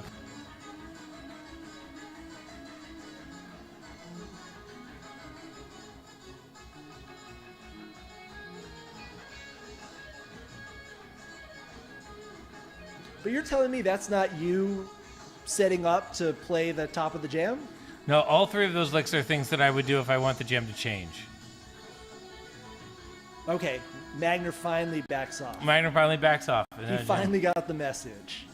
Okay, this is where I broke it, and we'll come back. By the way, Magner does the same stuff, by the way. We'll come back to this one. In those rooms, he probably didn't hear the first two licks that I did. Yeah. He probably had no idea what I was doing. It probably wasn't until the third one that he was like, oh, we're not, I thought we were doing this. We're not doing this. You know what I mean? Yeah. So you're trying to... Like my little waltz thing, he probably didn't even hear it. You know what I mean? And then I tried the second one, which was also a little Above the Waves. He probably didn't know what that was. And then the third one was like, I'm literally playing down in a water lick. Like, how much more obvious can you be? And this is kind of what I love about Touchdowns All Day when we do these episodes together, because I'm like, we thought this was the most brilliant patient jamming. You're like, it was a shitty sound system, and I was playing the same signal over and over again to try to end things, and no one heard it. And it just so happened that it turned out to be this 35-minute Above the Waves, but it's really just, there's like a practical explanation for it. Well, I'm not playing. I think you're boiling it down a little bit too far. Like the fact that the licks have a function of like where the band should be going, in my thought, and why I'm playing them, doesn't take really away from the musicality of the lick that much. Like there's still that little Rossini waltzy thing there. I like the fact that I played that because I know what I was thinking there, which is like, let's play something that sounds like Above the Waves, but if you remove the rest of the band, it would be a 1812 waltz or something like that. Yeah. But it would be a little Italian. It would have a little bit of a Rossini feel to it, and then and yet it would still work fine in the groove. And everybody in the band is doing that all the time. Yeah. So me pointing it out in this situation makes it sound like I'm doing something there that's just destroying what the band is trying to do. It's not the case. Everybody is doing that all the time and in different ways, and you can hear it. Everybody has their own ways of doing it.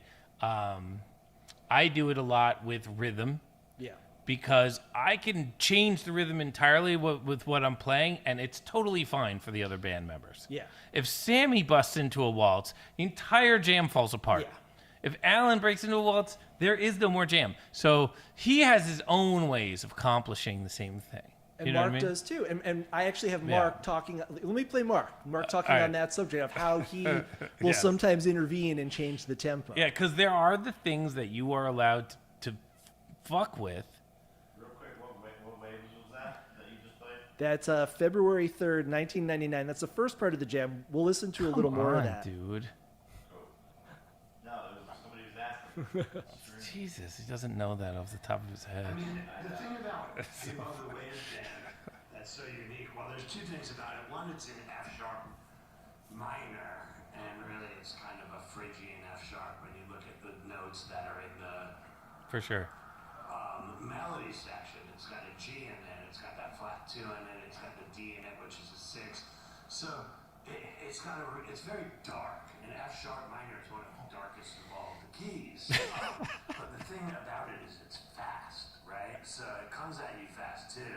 Magner's been talking about like starting this jam without the kick drum on every beat for many years, but that just hasn't really happened. So the kick drum comes and it hits hard at like 175 to 200, sometimes even faster than 200 beats per minute, right? That's true. And so in order for you to be able to do anything really, set it up and make things happen in this jam, on the bass oftentimes you have to look at the halftime. So if the drums are at 180 beats per minute, I try to think of it at 90 beats per minute. And what's happened over the years is I'll drop in these kind of Sly and Robbie, like reggae-esque, dubby lines that would work over the double time but also over halftime, and many times it drives the jam into dub territory, you know? The thing always comes back out with a double time kick drum on every beat into the chord changes back and forth at the end of the jam. That's kind of how we set the peak up. But in the middle, I mean, really the thing about a Disco Biscuits jam is it can go anywhere, and you have to be meditative about it. You have to be prepared. Leave a little space for other people to be able to say stuff. Start your phrases, end your phrases, you know, and sometimes look at the halftime piece of it. And that's the key here with the Waves Jam is don't get swept away with the double time super fast drum beat, and just try to lay some space out on top of it and let things develop. And we've had, you know, of course, the thing has gone in every single direction that it could possibly go in. And but those jams where it goes dubbier and goes a little bit halftime, those are always some of my favorite Waves jams from back in the day. Yeah. So Mark plays dubby bass lines, and then if nobody goes with him, nobody goes with him. But if people go with him, it's because he's already there. Yeah. So that's what I'm trying to do in that lick, is I'm going into these triplet-y things because when they come around to me, I'm already there. You know what I mean? And it does have an effect. When Mark goes to a dubby bass line, I hear it immediately. And do I play along with it or not? That's my decision. That's what being in a jam band is. You're making that decision. Sometimes you say yes. Sometimes you say no. It depends on what you're feeling at the time and what everybody else is doing. And, you know, there's other factors. Is the promoter on the side of the stage screaming, "Get the fuck off my stage"? You know, there's other factors. Well, in this particular case, the message is received, and so Yeah. we used to do that in Waves all the time, though. Like, Waves was and still is. We still have the conversation to this day with Waves, where it's like, don't play Waves in the jam. Go somewhere else. Which now we're talking about Waves. I'm thinking to myself, like, I just had a thought right now. the next time we play Waves, we're gonna play.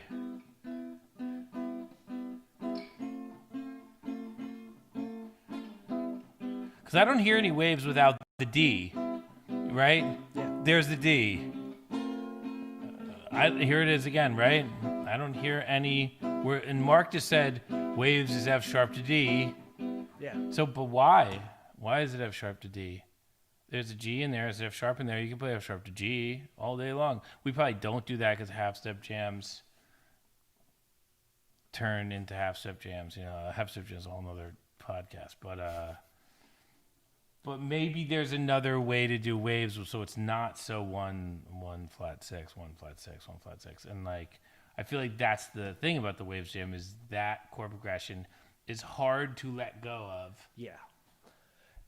And that, you know, this where we're headed. I want to play a little more of this jam, but I'm kind of headed in the like Radiohead's whole career was made off of those two chords. Every single Radiohead song is 1 to flat 6, so it's like there. People love that shit. And I feel like at a certain point, you guys maybe got tired of it. Oh yeah, that we're still tired. Even of it. on that tour, like it got a little constraining. And Waves has since it's been, you know, you've kind of broken it apart. Waves now is it's inverted almost every time you play it. Right, because you want to hit those changes only when you need them. And when you're in a jam where those are the changes of the jam, well, then how do you leave them? You know what I mean? They're too powerful. So And you cannot jam into Waves.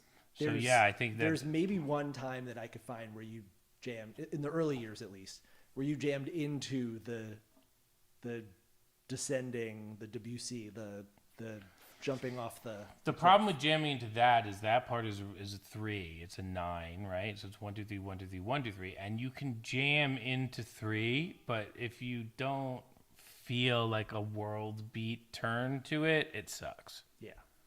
3 jams suck unless you get that like Afro house beat thing going on underneath it, which, you know, has a lot, like there's only so much Alan can do.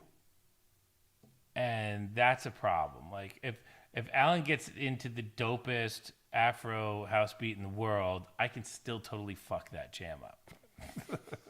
You know what I mean? Yeah. So it's like those 3 jams, there's too much, it's too easy for the rest of the 3 of us to fuck that up. So we just kind of avoid them. Yeah. And when you're going into that like and you're like us, where like you can't have any rules about how we get in and out of it, that the potential to turn it into just some boring waltzy shit is too high. Yeah. Well, let's go back to that jam. Whereas those old dribble dub jams, which don't go into the but essentially the same thing, but it doesn't have that like watery component to it. So you can like, I can keep it bluesy and cool, and it stays away from flowers, and it stays cool. Yeah. You know, and you can and Afrobeat, trance, dub, house beat underneath it, and it's fire all night long. Yeah. And that dribble dub jam is fire. We used to do them like the whole set. Yeah. You know, but the second you say into Above the Waves at the end of that jam, you get this. It just mushes out for some weird reason. Yeah. Well, here's the second part of it's because it's a 9. That's the reason. This is it's not where 4. You know what I mean? That's the reason. I slow forgot down. the reason. I just remembered the reason. Yeah, we figured that one out. 9 sucks. 4 is great. Even 3 over 4 is great. But 3 into 9 is terrible. Just people don't like to dance to it.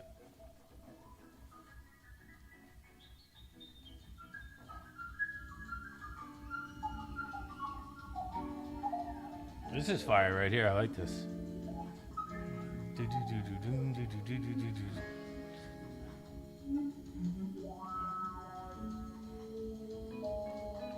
So is this the same jam? Same jam. This is right where we left off. I'm just asking that. I knew that. I just wanted Krunk. You know. I just wanted Krunk to know that. Yeah, You got it? yeah, John knew that. Brewery. Sorry, I'm a little busy.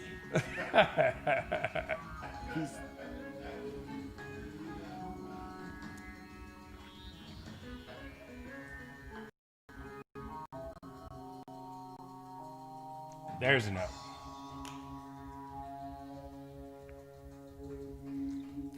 The lone person. One clapping. person clapping. Wednesday night in Raleigh. What is the sound of one hand clapping? We found out.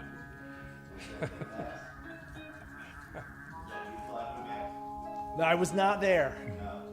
No, I was It's back probably at the school. promoter waiting for us to get off stage. He's probably like, "Great show, guys." Well, you are There's nobody at the bar. Call it a 19 night. minutes into this song, and they've sold $114 worth of beer that night. Yeah. Like if I have to give out one more free water, I'm gonna. Yeah.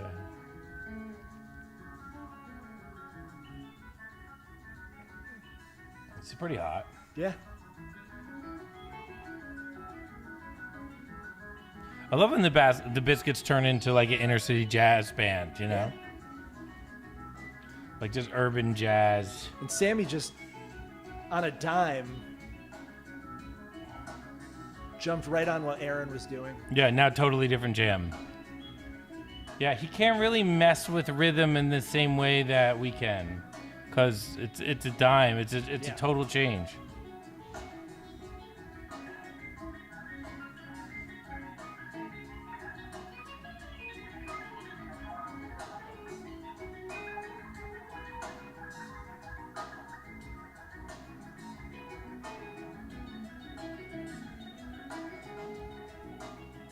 Bassline's fire though. Yeah. Like it's almost like a bass line that you would hear in like one of those parties they used to have where they played like fast jungle music. Yeah. But the bass was there's no musical instrument, it's all synths. Yeah. It's all like that Keyboard like bass. kind of pre-garage, like really hard stuff they used to do.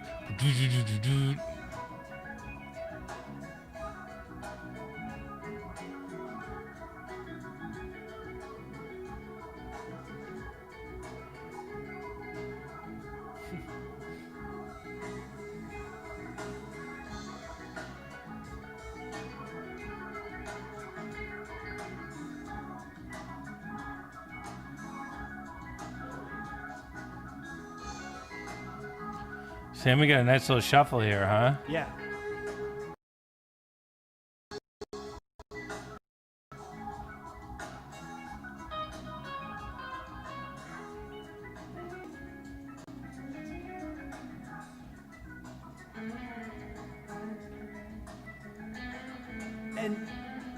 And because the story element of Waves, you know, how Alan talked about it as the storytelling vehicle, whatever takes place in that jam, Yeah. you can imagine that's what's happening to Coronado. Yeah, I'm Yeah. playing like really like He's yeah. maybe he's underwater now. He's with like the glowing the deep sea creatures. He's in like, you know, maybe a mermaid picked him up and is Right. dragging him along the bottom of the ocean. yeah. Yeah, there's a little bit of bolero in there, like the kind of like flowing with everything that everybody's playing, but not flowing in one scale, but kind of like adjusting the scale as you go. Like dream quality. Very dreamy. Yeah. Yeah. Or maybe he's taken in too much water and he's hallucinating, and this is just like, but because it has that theme, the jam serves a purpose. It tells a story. It's a guy who jumped off a cliff and is trying to swim for his life. Yeah. And the sounds you hear are what is he going through?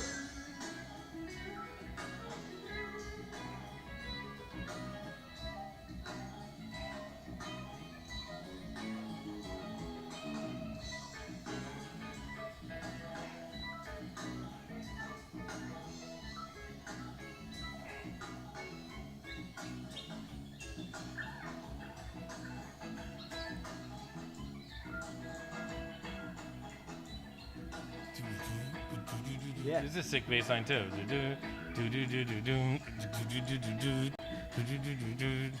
This is like, you know, like a Sublime live band or some shit.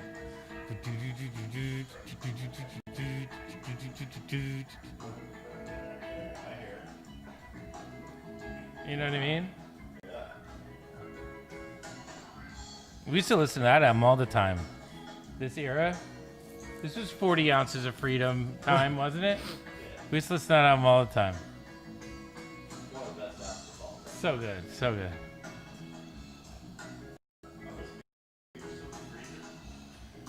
What's that?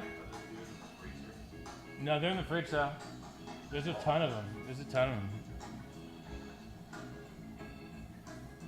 Yeah, that was fire. We should go back and take that bass line and make like something cool. We should make something cool out of it. I gotta remember to do that because usually during the podcast I do a little screenshot when the song's cool, when the groove's good. Be like, I gotta revisit this, and usually I say something about it so I can remember. Well, have him remind you. Yeah. What do you need? Yeah, it's refreshing. Thank you. All right, what else you got? So you're headed So back. this is Thriller. Aaron's playing Thriller, and it's funny how when you do the jamming and like obviously Above the Waves is in F sharp, and when Mark said F sharp minor is the darkest of all keys, when he said that in his quote before, I know he's just quoting Spinal Tap and trying to be funny. Okay. You know what I mean? He's also, I think we happen to agree with Spinal Tap in that sense it is a that dark F sharp is the darkest of all keys. Like, I think I agree with that. But we used to watch Spinal Tap in the van, and we used to laugh that the guy thought that F sharp minor was dark. It was a joke between the band. So I kind of hear what he's going for there. Yeah. But it is very dark. So there's something to be said for that. All the jams are in different keys. And it's interesting, like that was pretty much Thriller, right? That Aaron was playing, it sounded like. So I bet you Thriller's in F sharp. I'm just going to guess right now. I don't think I've ever played Thriller, but that happens in jams where you'll be in a key and you'll be in a jam, and then all the songs that are in that key will appear magically here, there, and everywhere. And then you will, Yeah, and sometimes you'll grab them, or very often Aaron will grab them, Beat It, or like Sesame you'll Street hear song, Thriller when you're in the key of Thriller. When you're in some other key, same tempo, everything, you won't end up on Thriller. Yeah. So I like that stuff. Whenever I hear people do stuff like that, I always think it's good because to me it means that they're like playing with their ears and not their brains. You know what I mean? Is it? Look at that. There you go. Pound 7. Yeah, there it is. You heard it here on the podcast. Pound 7. F sharp. Hashtag 7. #7. Yeah. There you go. Aaron was playing with his ears. Yeah. And he ended up where he ended up. So Waves is the song of the tour, but I think by the end of the tour, you're already starting to maybe outgrow it because it is. I mean, you play it has 20. such a shape, it has such a structure, Mm-hmm. and shortly, during that tour, you start to play it dyslexic a few times. You start to put the peak above the journey, and I feel like that's the sort of by Camp Bisco that year where you played the inverted waves, the first inverted waves. You kind of established the precedent for the next 20 years, which is Waves is the peak. You kind of downgrade the story, the journey, the jumping off the cliff through the climbing onto the beach and the embrace with Mulberry, and it becomes more about the big intense peak, and the big intense peak that you might not have the patience to go through the entire process, so that big intense peak can come out of whatever's coming before it, and then you just flip it on its head and start it up again and then jam out of it. Yeah, because we could just at any point in the show we can just go into waves. You know what I mean? Yeah. Because it is we just push your way to F sharp somehow, and then speed up, add the changes, speed up, add the changes, speed up, boom, you're there. It's just like that. It's like lighting something on fire. You just light it on fire. You just let's talk Survivor for a second. You have the fire challenge, right? You shake the little thing, you shake the Did you little make thing, your and then tent? you get the little flint, Enough and you shake the little magnesium on thing, there? and then suddenly up it goes. Yeah. And then, oh my God, there you go, Above the Waves. That's what it is. It's a fire challenge. So Sammy, he says, you get to the ending of Waves, and it's one of the most triumphant sections you've ever written, in his opinion. Disagree. What I'm would you just say? kidding. I don't know. I mean, like, in terms of make a list of your top 5, like, top of the jam licks, Waves, Very Moon, Crickets, like, what else Definitely is up Crickets. Definitely Magellan. there? Magellan. Just like the peak that the Astronaut, I would say. That's 3, and that's it. There's only 3. What were your 3? I think Cricket's definitely, Astronaut definitely. Yeah, I guess you would put Waves up there. You would. Magellan for sure. Basis. I mean, I'm old school, so I would What say part of Very Very Moon. Moon? Yeah, Does yeah. it? It builds. It does it? They're just like triumphant, like just very satisfying, rewarding. And then after blaring through the dark maelstrom of the jam, I'm Sammy again, we burst into the light with this major stomp as Coronado swims like hell on fire and Mulberry lets the engines burn. Woo. Still gives me chills to hear that music and listen to those words. I definitely teared up on more than a few occasions playing Waves. Yeah, it's weird when he does that. Yeah, he has done that a couple times. But in a bunch of different songs. And Sammy is like... he's an emotional guy. Yeah, he's the sensitive. closest thing to John Bonham we have in the band. And Also the see guy him who like cries. throwing tears out of his face while we're trying to fucking play a rock show is really weird. But he's done it a bunch of times. I mean, you should have seen Sammy's face when we played that song, Sammy to you, my friend. That song we played at Camp Bisco. Yeah. And like he didn't know we were gonna play it. We taught it to just, like with some fake words, like the Motree Moxie thing. We did that to him. Oh my And God. then we played his lyrics again. I turned around and Sammy was like, oh, it's so sad. It's like tears coming out his face. You know, he looked like Allison Mackey when they told her that Nixon was canceled. You know what I mean? Sweet guy, Sammy. And, Got to do a little current events because Bro Bible's here. You know what I mean? and when Can't avoid current events entirely.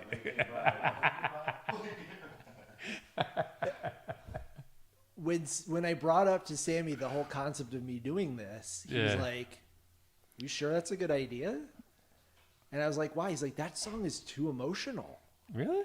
He thought that it would be like, to Sammy, Above the Waves is like an incredibly emotional message, you know, like the lyrics in the you know, to the road song part, Oh yeah. I don't know. all- How did that even happen? I forgot. one last chance. This is it. This is your chance. And Sammy, I think, very much took that as being there being a kind of autobiographical component about the band there. That this is like that Above the Waves embodies a lot of the hopes that the band had at that moment, and that a lot of what was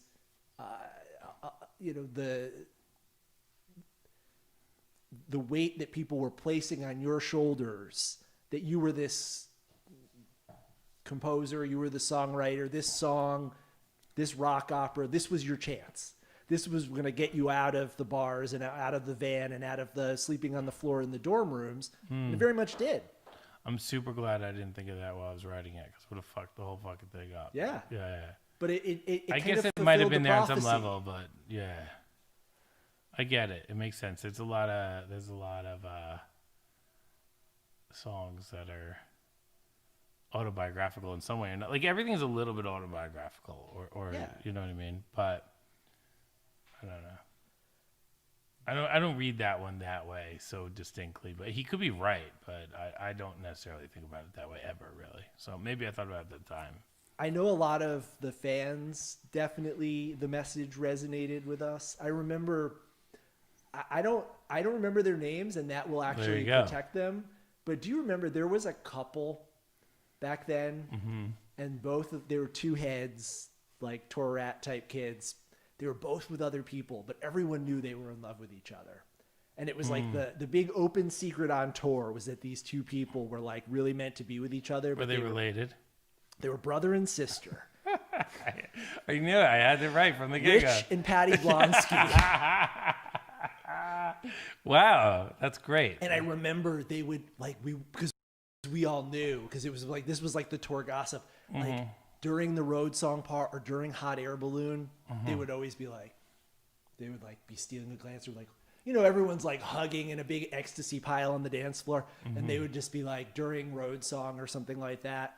It was like a very kind of emotional, powerful.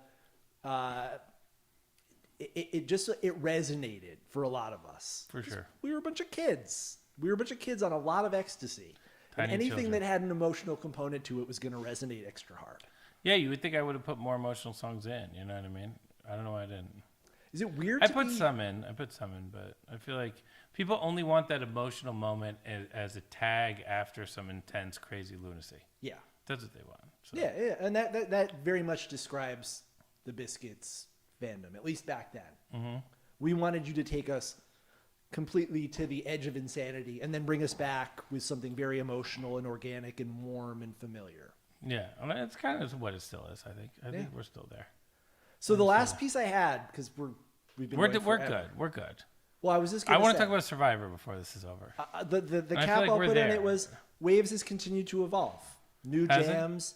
You jam now out of the Coronado Swam part. You get that cool funky jam there. You'll split it up there. Well, that's the thing is like we don't want the Waves Peak is like not a jam for us anymore. It's a solo section, so we can't do the Peak jam like we used to because it's too easy for us to play now at this point because we played it a million times. So it's not necessarily easy to play. We've done. I know like if somebody does a little something here, exactly. It's just too. It's even when we're trying to play it differently, it ends up sounding the same. Yeah. And that's the problem with it now. So we literally throw everything away. Like, let's leave the key, let's leave the vibe, let's leave everything. And we do our best at doing that. It's really hard to do that, ironically, because of the tempo of the jam. It's hard to leave that tempo. Yeah. But we'll probably do more and more stuff like that, more dub jams in there and a lot of stuff like that. Because you got to keep playing the song. People love the song. Yeah. So you got to keep wanking out the weirdo jams somehow, really get it straight. And you have the new opportunities to jam in different parts now too. You'll jam between Coronado Swam and the Road Song. You get like a kind of very moon funk jam sort of thing going on, and it's just the song has continued to evolve, even if it's no longer the the set piece that it used to be. It still means a lot. Yeah, it can't be the to set Disco piece. If Biscuits. it's still the set piece, we suck. You know what I mean? We got to do new, interesting things. But it's nice that you can play it. It's just like such a musically intricate song. I think it's going to hold up for a while. So that you got to keep the jam interesting because you're going to play it. I think if you go to a Disco Biscuit show, like you can see it at Camp Bisco. When we play Camp Bisco and we play in front of like thousands of fans who like kind of, they don't even want to see people play instruments. They want to listen to like bass music on a laptop, right? But during Above the Waves, they stop. They pay attention during Above the Waves. It still has They that look at power. us like, is can you make this with music? What kind of? They look at us with a kind of like quizzical, like, is this cool? I can't even tell anymore. Like, so Okay, it does have that really cool effect on people who don't know. Like, if you're watching this podcast for some reason and you're a Biscuit fan, 7 hours you're not a later. Biscuit fan, then check out Above the Waves and you like it. It If you're an seems to be Orchard good. Lounge fan who happened to be on Yeah, Couch Tour. if you're at Catch Tour early because you're waiting for the Orchard Lounge show. The last question, and then we can No. talk about Let's talk about Survivor. The last question. Is it weird to be talking about a song you wrote when you were 25 years old? It's a component of this podcast that's weird, yeah, for sure. Because I'm thinking, This I is a was weird few years. podcast. I'm a few years younger than you, so I don't want to talk about the shit that I was doing then. I was going to Disco Biscuit shows. I don't want to fucking talk about that. I mean, I guess don't do mind 'cause you're talking about it. You guys all but- seem to like it. I don't mind discussing it. It's cool. I like the fact. I like the song still. It's not like if we were talking about like there's so many songs that I wrote that I don't like. If we were talking about one of them, I'd be like, wow, this is tough. But this song I like. Deep dive. It's a podcast where we're supposed to talk about the music. Like, And of we course, if I didn't like talking about the music, why do I have a podcast about it? It would make no sense. Well, This is just a weird, awkward attempt is a to get weird- more time to hang out with Bro Bible. Because I'm sure he would just hang. this is just a big As long as we save conspiracy to get him distance. to say, Max, how many hours about Above the Waves can you put together so that Bro Bible has to Right. stand there? Imagine if awkwardly? this was some like Then in weird prank you guys were 2003. playing. Wouldn't this be like a weird prank where like you guys has are to all be in at on all it, the- and I'm like, let's Yeah. talk about Survivor, and you're like, no, let's talk about this part of Above the Waves. They're like playing this like it's like 4 a.m. Everybody, What do you think about so Above the weird, like some weird.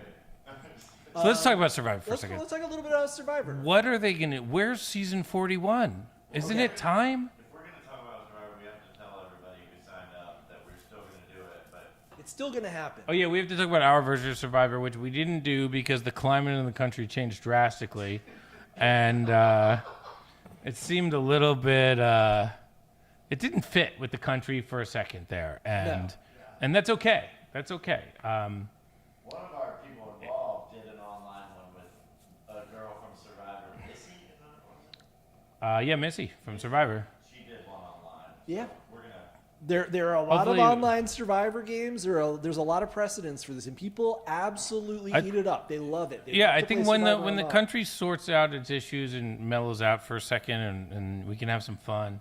Yeah. Let's have some fun. And that's what we're going to do. I loved the idea of doing Survivor all day on the Zooms or whatever we were going to do, but, you know, it's with the pandemic and everything, like, it was really hard to do. And with the... Yeah, we'll get it done eventually. So we did get a lot of people who sent videos in that were great. Who knew that the Venn diagram of Survivor and Disco Biscuits? Yeah, it's Fandom probably was- pretty close. Yeah. But I want to know where season 41 is. Are so they going here's to the do deal. it or what? Here's the deal. So as of now, there are no plans to, or at least no publicly disclosed plans to begin filming season 41. The question is, They why? haven't even filmed it. They have a cast. The It's cast, supposed to be on next week. Like supposed to be Alabama's on. playing football next week. Yeah. What's going on? So here's the deal. So you know Survivor now films in Fiji. Mm-hmm. And that's for a number of reasons. Survivor for the first 32 seasons moved around quite a bit. Now they just shoot in Fiji. That's because of really favorable production tax credit incentives. It's because it's very comfy for Jeff Probst. It's because all of their gear is there. They've got a great local workforce. Mm-hmm. People like Fiji. It's fun for the crew to be there. They've got an ideal They setup. have great seasons there. Like watching people suffer, And it's like, beautiful. Is not that great in Survivor anymore. Like we've done it a bunch. You want it to look You like know? Survivor. You don't want it to look like Nicaragua, where my season was, which is gross. I don't mind that necessarily. I just feel like if you look at some of those island like Cambodia and Africa, and you see a lot of people that are just suffering Yes. for days on end, huddled up like Yeah. and you just like you're watching the whole episode. You're like, I just hope nobody dies this episode. Yeah. And it's not really great TV, and people get airlifted out, and so I don't mind the whole Fiji No. thing. And whatever makes Jeff happy, I'm fine with. I get it. 100%. He's You- done whatever- a shitload of shows. He doesn't need to go to the Antarctic or whatever. And whatever allows them to make the show, whatever economically makes sense. So here's where the problem is. yeah. Fiji has a strict COVID lockdown Yeah, where I they're saw not that. allowing anyone from outside of the country to come in. The Survivor crew is very international. They've got people from Australia, a lot of people, high-ranking people, executive producers from Australia. Australia, New Zealand, South Africa. Yeah. So they've got a multinational crew. They've got a lot of local Fijian workers Yeah, who but- they probably pay very little, but who are very skilled and who contribute quite a bit. All of their production facilities are there. They can't just up and leave and go to a country with more. But they've done it favorable- 100 times. I mean, they've done it 26 times. They have done It's it. not like they can't do it. They Well, know but- how to but, do it. But getting They could all do of those, Survivor right here. They know how to do it. but getting all of those people they could do Survivor LA. They can't though because of travel bans. So they can't. Those Australians can't get over here. Those So all of this is what they're sorting out right now, and they're telling us they're exploring new options, and they're I thought hoping to CBS was film. above the law. That's what I thought. I didn't think. Well, I didn't think apparently- CBS kowtowed to these travel bans. Les Moonves What? demonstrated that even the second CBS. Les Moonves is gone, suddenly CBS is Yeah. a total rule follower. Well, so as of now, I mean, come on. not only is there no Can't we get somebody who's as brash as Les Moonves without all the penis flashing? what Les Do they have Moonves was anybody to who could- penis. who could- We need someone to do. Yeah, no, it's not funny. Les Moonves was a piece of shit. I Yeah, but we would have disgusted to season find 41. out that what he did. I It's am unbelievable hopeful. what he did. It's Unbelievable really, and disgusting. Yeah. And I mean, when you do stuff in life where the only explanation is you're on a shitload of drugs, I don't understand how. And then you find out that he's not. It's just like, what? How's that I mean, possible? it's been When Howard it's Stern been makes terrifying. a puppet about you, you know you fucked up. That's the line where I mean, like there was the you Jackie fucked up. puppet in like 1999, and then no puppets for 20 years. Man, Jackie got a puppet, and then puppets were retired until Les Moonfest. So as of now, no Oh. plans, but supposedly the reports that came out last week, I think Hollywood Reporter had a story that they are exploring every option because as of now, we're looking at fall 2021 at the earliest. That's what I'm for talking Survivor. about. And that's, I mean, this is a cultural institution. We've been 20 years where there hasn't been a, Yeah, no, a they're gonna TV lose. season. They without shoot them both Survivor. at the same time, right? Back to back with a few weeks in between. So there's enough time for the crew to go home and for them to reset things, but it's pretty much back to back. Yeah. So we're going to lose all the fall. We're going to lose all the spring, Yeah. and then we'll definitely have something next fall, right? So Well, I mean, it's we kind of like hope. Westworld, where you're like waiting for this thing, and then they give it to you a year later, and it's wackadoodle. So a typical Survivor season now films like March to May, and then late May, June to July, August. They can go later. You know, they've shot Survivor seasons to, you know, like May. I think my season we shot August. So the season before us, 29, shot May. So they can push and still have it on the TV in fall, on the air in fall. But Why don't they have you host me, and do Survivor Antarctica? first of all, I don't like There's colds. no way Jeff's doing Survivor Antarctica, but it would be like this non-canon Survivor. Have Rob with a podcast. They have Rob- him host it. They should have him hosted. He's not only great as a podcaster, he's great on Survivor. Yeah. I'm bad at both, so I don't need to do either. Like Right. I would just be talking for 4.5 hours about Above the Waves with Bro Bible standing there, looking uncomfortable, having to go to the bathroom and not knowing if he can move. Bro Bible's like, I got $100 as we get to 6 hours. Go pee, leave, he's good. Yeah, we have been talking for quite a while. This is crazy. But so what, John? Do you want to talk about Winners at War? I feel I'd like love to talk about Winners at War. okay. Yes. You're an official. Great season. You've watched all the seasons in the last, I'm gonna say, 6 months. I've seen everything except for like 6, 12, and 24. Okay. Yeah, and I think I've seen them all. You Except picked for, a few bad seasons to skip, so that's Yeah. that's good. But coming into Winners at War, I like the bad seasons, though. That's the fucked up thing. interesting. Yeah. What coming into Winners at War? What was your favorite season? That's a tough one because 15 was amazing when James goes out with 2 idols. That was an incredible season. China. China was great. Obviously, Tony's first win was incredible. I actually think the Russell Hands episodes. I understand why he doesn't win. Yeah. but I think his seasons are very compelling. Definitely, he's great television, great survivor. He's fantastic. Lisa loves heroes versus villains, right? I love every season that Jeremy's on, including the one that Natalie won. Yeah. That was an incredible season. And then, honestly, 33 through 37 are all incredible. Those are the best seasons, in my opinion. Yeah. You like those more than you like Yeah. the Parvati seasons. Because at first, Yeah, you the and poverty, Lisa that were all stuff's about sexy. Parvati. All the poverty stuff is sexy. But, like, think about the poverty season. It was like when Jonathan flips, right? That's a good season. That was a... You didn't like that season? It was okay. It was just like if Jonathan doesn't flip, it just goes the way it goes. Yeah. The whole season was this is how it's going, this is how it's going, and then Jonathan flips and now it's going the other way. Yeah. It's just like it was good. I enjoyed the season. Great underdog story. You know, I could watch that season again. Yule is awesome.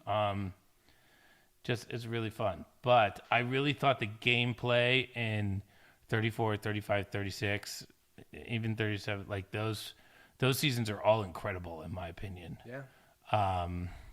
What's his face? Mike? Was it Mike who loses at the end? What's his face? The guy who wins brokers Mike the White. deal. Yeah. Mike White, the guy, the TV writer, movie writer, I'm talking about from David versus Goliath. Yeah, like the Very round pale guy. head. The guy with the round head. And he's got a really round head. I forget his name. And he's got like his buddy who gets outsmarted at the very Do you mean end. David? Yeah, David. David Wright. Yeah. That was Also a a TV great writer. season. That's Millennials versus Gen X. Yeah, Millennials versus Gen X. And Yes. the way that the Millennials played was gangster. Yeah. I love the Millennials. Hannah. I want to see more Millennials. Remember Hannah from Yeah, that Hannah. season? Hannah played great. She was my student at Northwestern. Oh, really? Yes. So you taught her before she went there. Taught her before I went there, before she that went makes a there. lot of sense. She was in my class. Well, look at how your student did. You should be very proud of her. It makes up for the fact that I did so poorly that she did so well. I feel redeemed by that. Yeah. I can take no credit, but I will take credit for the fact that Hannah came into my class like the first day she was a freshman, and after class came up to ask me a question and created such a scene, like just by being Hannah, by being exactly the character that you saw, that I was like, this is a really weird, funny, charismatic, like magnetic person. And I had her like 3 other classes. And when I went on the show afterwards, they asked me, do you know anyone who would be good for the show? And I'd had a million people say, oh, no, I want to get on. The only person whose name I ever gave them was Hannah. And then they went and found her and brought her on the show. She had applied already, but they Okay. like found her application and they were like, Max, thank you. Yeah, she was She's great. amazing. And she could made have it won. all the way. She could have won. I think she should have won. Oh, you Not do? that Adam didn't play a great game, but I'm very invested in her. So it's an entirely biased view. I love Adam, and I think Adam played a great game, but Hannah's like, I just thought the moment where Adam had the meeting at the table in the woods with David and the other guy, and they Yeah. had that like 3-way like mobster conversation. Yeah. And he like ran that whole conversation, and I was just Yeah. like, that's how you play the game right there. Yeah. Like that. No, Adam is great. He won the game right there. I thought. I didn't think he played very well at Winners Award all. but I mean, I honestly was hoping he was going to play a better game because I thought he was an excellent player because his season was terrific. I really, going into that season, I obviously very invested in Hannah, but I think Adam is a great player, a great winner. And going into that season, I thought he had the ability to pull it off. I thought all the big people would go after each other. The Boston Robs and the Tonys and the Sanders would go after each other, and then the Adams would be left when the smoke cleared. Yeah, but they never do. They never do. Honestly, like the Sandra made one move, and Sandra's moves are very weird, and like she plays a very interesting weird game. Yeah. And it's very successful in Survivor. But I like the way Tony plays. I'm glad he won this year. I really think I like the way he played the first year. I mean, he's so dynamic. He's Yeah. so like energetic. He's a dynamic. I thought he was going to be first one gone this year. Yeah. I was like, there's no way. We saw in Game Changers. But that's Yeah. what Tony's outcomes are either he wins Yeah. or he goes out first or second. Yeah. It's very hard for him to kind of blend in. Yeah, I would hate to be like, what is he, a cop, right? Yeah. Imagine getting pulled over by that fucking guy. A Jersey cop too. You may have Yeah, been I already. probably was pulled over by him many times actually. Sucks too. But I don't know why I'm rooting for him now because it was like he probably got a couple speeding tickets back from him. But yeah, I don't know. I thought he played great. I thought this year, like the problem with this year was the Edge extension was during the show. It should have been on the website. It should have been an extra show. Everybody would have watched it. Yeah. Everybody's watching it on demand. Nobody's watching it on TV. Yeah. All that footage would have been dope YouTube stuff or whatever. We would have watched every minute of it. We watched all the YouTube stuff they did put on. Yeah. Which is like 30 seconds of a thing that's going to be in the episode anyways. Yeah. Like just give us the whole part. And then we missed out. We didn't see no reward meal. Yeah. None of that stuff. And like CBS is terrible like that. that to me is really important to the gameplay. So I feel like 40 could have been the best season ever, but the producers kind of over meddled, which they're allowed to do. And Can't do the correct amount of meddling every single time. and they have their platform. They have CBS All Access. Give Yeah, us why more. not? Why Give not? us more. Give us episodes. That's what we're doing online. with Touchdowns on the YouTube page. We have a podcast. We're about 40. We're about 40 episodes deep in the 40 podcast. seasons in. Yeah, we're just. You're the just- Tony of podcasting. We're the survivor of podcasting, and now we're opening up our YouTube page too. Yeah. And, you know, yeah, this is 35. So Max, by the way, I watched how do you say it? Tony's season. Kagian. Caveat. I Yeah. watched that and I watched your season. Only because Barber loves Survivor so much and we were doing touchdowns all day Survivor. You needed to get up to speed. Yeah. And like honestly, I think you were great. And like at the end when you were like, yo, Jeff, hold up, bro. Like it's like the number one quote of all time in Survivor. You know, like that's I think snakes, moment. snakes and rats. But at that moment, if I'm going home, I'm gonna have some fun with it. Come on. yeah. So what inspired that moment? Yeah, it's a good question. Okay, so it's a convoluted story. Do you remember Malcolm when he was on Fans versus Favorites and he had Malcolm, that? who blew it harder than anybody. Well, not really. Well, but like he- Malcolm could have won. Malcolm will one day. Malcolm will win. You No, gotta he'll think. never win. You don't think they'll bring him back and set him up? They might. Why, do they do that? Remember Boston Rob, Redemption Island? I don't know. Was that a setup for Rob? I mean, look at those other people. They looked kind of like pushovers. Yeah, but Rob like kind of played a dope game. He got rid of that younger guy like, exactly when that he was kind of like playing at a level that those people didn't under. It's unfair because he had played 4 times and none Yeah. of them had played. And a lot of them That's were super unfair. A lot of them were young, not fans, Yeah. a little more pliable. But anyways, not to diminish from Rob. But I do Malcolm, think Rob is one of the all he greats. had to do is say to Denise, "Yes, we're good," and he Well, he also refused had to to say not that. drop the in the Yeah. final challenge where he's shaking his hands. Okay, so Malcolm in Malcolm's second season, Mm-hmm. he has a moment where his bro is gonna play an idol, and Malcolm goes, "Oh, Reynolds, hold up," and he gets the guy to give him the idol. Mm-hmm. Malcolm already has an idol in his pocket, but he convinces this guy to give him his idol, even though he doesn't need it. Right. Yeah, I remember that. And Now. we Yeah, thought why did he do that? Because it was just a baller move. That's so baller. We thought it was amazing, and at the time, the girl who I was seeing at the time made like a music video where she wrote a song about Malcolm doing that, and he didn't actually say "Hold up, bro," but she wrote it as "Hold up, bro," and she made a little music video for it, and we all thought it was hilarious. And so I'm seeing this girl at the time, and I knew like I'm gonna give her a shout out at some point. And so when I get voted out, I'm like, I know I'm going home. And I think like, Did you ever say "Hold up, bro" to her while having sex? She probably would have said it more to me. Deep and above the waves. And Aaron's just like headlong into the I'm lick, like, and "Hold you're up, bro, playing the hold up." triplets. You're like, Yeah. hold up, bro. Let's Hold up, bro. go Where to you another going? position. Yeah. Yeah. Anyways, so at the time I thought it was like my shout out to her. Oh, I said so. I didn't know that was a callback to a. It was a Malcolm. callback to Malcolm, but it was like mainly like he didn't actually say "Hold up, bro." I think he said "Hold up, Reynolds." Right. And in mine, I said "Hold up, bro," which was the song. So You definitely knocked him off guard. He was like, Yeah, it was great. I was just. I think your season was terrific. I think so, too. To put it in a different way, I watched the whole Survivor and I started on your season. Yeah. So Watch Survivor only because of you. yeah, all because of you. I didn't even know the show existed. I Yeah. thought like Well, you came over. I thought it was what was the TV show where they like can't press the button, they can't take their hands off the button. Lost. Do you remember Lost? Oh yeah. There was like a button that they Yeah, had to they- hold all the time. They had to didn't know push what- yeah. They didn't know what would happen if they stopped pushing the button, and I was Yeah. always like, just stop. You might as well die. Like, Yeah. I always thought Survivor was like a game show based on Lost because they Oh. both took place on a beach. Yeah. That's how deeply I thought about it But before. you before came this over. happened. You met Tyler from my season. You met PG from Yes. China. Yeah, I did. And then like 3 days later, you're like, "What Survivor season should we watch? We just watched yours and PG's. What else should we watch?" Yeah, we watched 30 and 31 right off the bat. Both great. And then honestly, like we went back to PG, which was what, 13?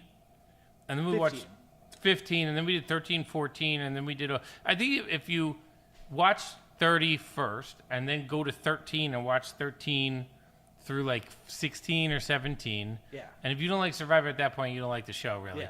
But then go to 34. Yeah. No, then late 20s, then late 30s. Yeah. Because it does get better every, like, the 40s are going to be better. You think? The 30s are better than the 20s, and the 20s were sick, and the 20s were better than the 10s, They're and the ups 10s were downs. sick. The 20 is great. 21, 22, 23, 24, kind of iffy. 25 is great. I mean, 26 is one iffy. through 7 are bad. 8's great. 9 is awesome. 7 is great. Johnny Fairplay, Rupert, Sandra, Pearl Islands. You love Pearl Islands. I like Johnny Fairplay, I'm going to be Yeah. honest with you. And the fact that Johnny Fairplay takes such a fucking beating Yeah. pisses me off. So I don't really like that season. And I just feel like, I don't know. I'm not a huge Rupert guy. I know everybody loves, Lisa fucking loves Rupert, dude. And so I got to sit there and be like, yes, Rupert's the best. But like internally, I'm just like, who cares? You know what I mean? I mean, at the Because Rupert time- doesn't play like a heavy strategy game. No. You know, Sandra plays like a cool, interesting game. Like I could watch her rip, but like Rupert doesn't really rip. Johnny Fairplay, I thought had a really interesting bunch of takes on it. Oh, yeah. And What was this whole thing? I don't know what he was doing. Like, Well, I was he like, was- how do you even hold your hands like that? but Like, he was strategically incredibly advanced. yeah, he was way on He it. flipped on everyone. Yeah. He played a fluid game. He really changed it up. With 7 left, it looked like he was going to win, no question. Oh, yeah. He And could've. or 10 left or something. And then 8 I think is great, and 9 is dope, and then 10 through 12 I don't think I've watched. You haven't watched 10 with No, I watched 10. Tom, the firefighter, who just dominates? No, I didn't watch 10 then. You should watch 10. It's a great season. I know who Tom is. I watched him in other seasons. Yeah. He's the worst in his other season. He's not great in All Stars, but Tom is in his original Yeah. season. He's possibly the most dominant player of all time. Really? Physically, strategically, socially. Yeah, I should watch 10 then. he's- I guess I he didn't watch puts on 10, a 11, clinic. 12. I didn't watch 10, 11, 12, but 13, 14, 15 are great. Well, what are you waiting for? You're rewatching seasons. I Go feel back like and watch those other once I know seasons. who won it, I don't really like. I want to watch 24, but I know who won it, so it's. So just does like- that spoil it for you? Yeah, it spoils it for me. Ah, but you can like see the journey and the character growth and the moments and the conflict and all that. Yeah, I guess so. But I just like it depends. Like when, like if, yeah, I don't know. I'm busy now. Now I got Couch Tour. We have Touchdowns All Day YouTube page. I'm going back to the East Coast to play with the band. Like I'm too busy to watch Survivor. I'm gonna throw the TVs out. You know what I mean? Yeah. Yeah. Well, it You was a great know? pregnancy show for you guys. Great pregnancy show. Best pregnancy show I've ever seen. Yeah. And we literally watched most of it. Yeah. You know, and I'm surprised Rivers that named Colby or something. I know exactly. I feel like I hate Colby. Colby's one of my least favorite players. Colby's season was the Colby season that I saw was So boring. straight up. Well, and I don't know. I didn't see his good season. You didn't watch Australia number 2? Yeah, I didn't watch number 2 because Okay. I know who won. Right, I know who wins that. I don't know.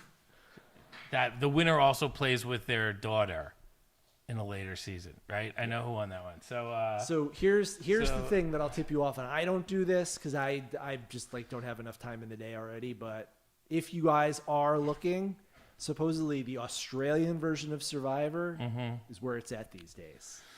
better than American. People say the Australian version of Survivor these days is better than the American. Yeah, I tried to watch the British version, and I also just full disclosure, think Love Island is the best worst show on Okay, TV. so you guys stuck with that. You're still watching Love Island. Yeah, it's I don't- terrible. But How do you do it? what else is there to watch? There's no Game of Thrones anymore. There's no Breaking Bad anymore. I can't even know that Westworld exists because it's gotten so bad. Are you caught up on Better Call Saul? No, Watch how do you that. even watch that show? So good. Oh my God, really? And then I don't know. Like, what do you watch? Like, what? I don't know.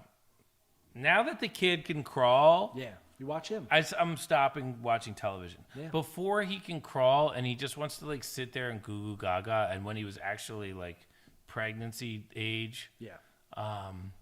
You gotta sit. You gotta watch a lot of TV, and I don't know. I don't know what to watch. I don't know. Watch touchdowns all day on I gotta Twitch, make this. I gotta work for YouTube. this. No, This- I'm saying them.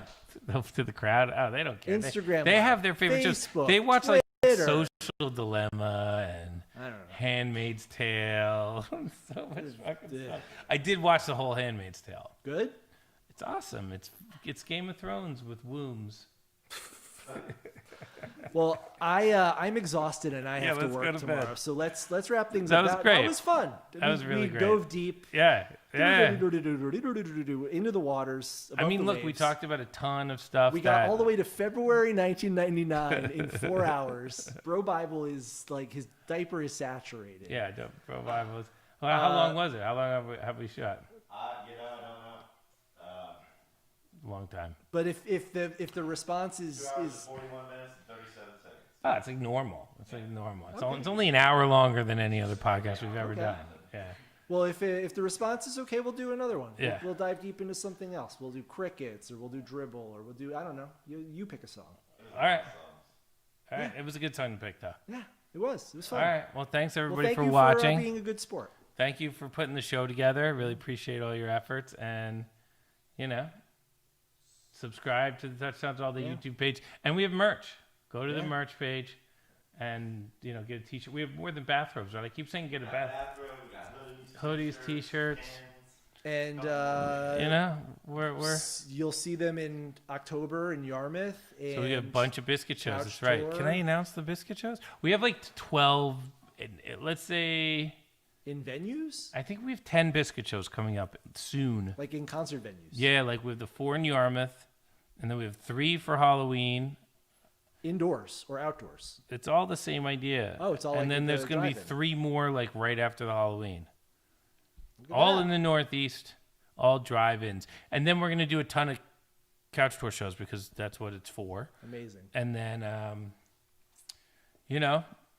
just keep going with it. Play all the, like, I thought we were on to something with all the tractor beam and all that cool stuff we were doing. So Oh I just my wanted gosh. to, I want to somehow get back to that Yeah. because the way the biscuits work is you work on stuff and it becomes something. Yeah.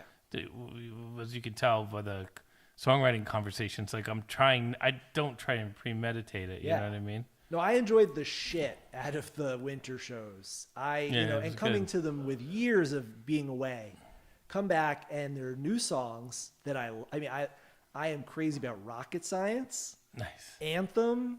Nice. I absolutely love the tractor beam sections. I love all of the mixtape things that you guys are doing in there. Yeah, there's So a ton of fucking potential. good. And it took me hours to figure out how to make that fucking guitar synth work in a way Yeah. that I was right there. Like I just bought that computer, which was the last piece of how to make the guitar synth work. Yeah. And I didn't even get to play it on stage yet. It's like it's so much better with that computer than it was with the computer that I played at the last stage. And nobody's gotten a chance to hear it yet. And it's almost 2021 and nobody's heard it yet. I think it's crazy. That's something to look forward to. Yeah. All right, folks. Thanks for watching. Real quick, What are you 2 doing? ads. We got No, we're not doing the ads now. no. No, nobody's watching. So long. No. Come on. I don't have the fuck the ads. Let's get out of here. All right, thanks, Max. Look, sit on stove. Sit on this. Come on.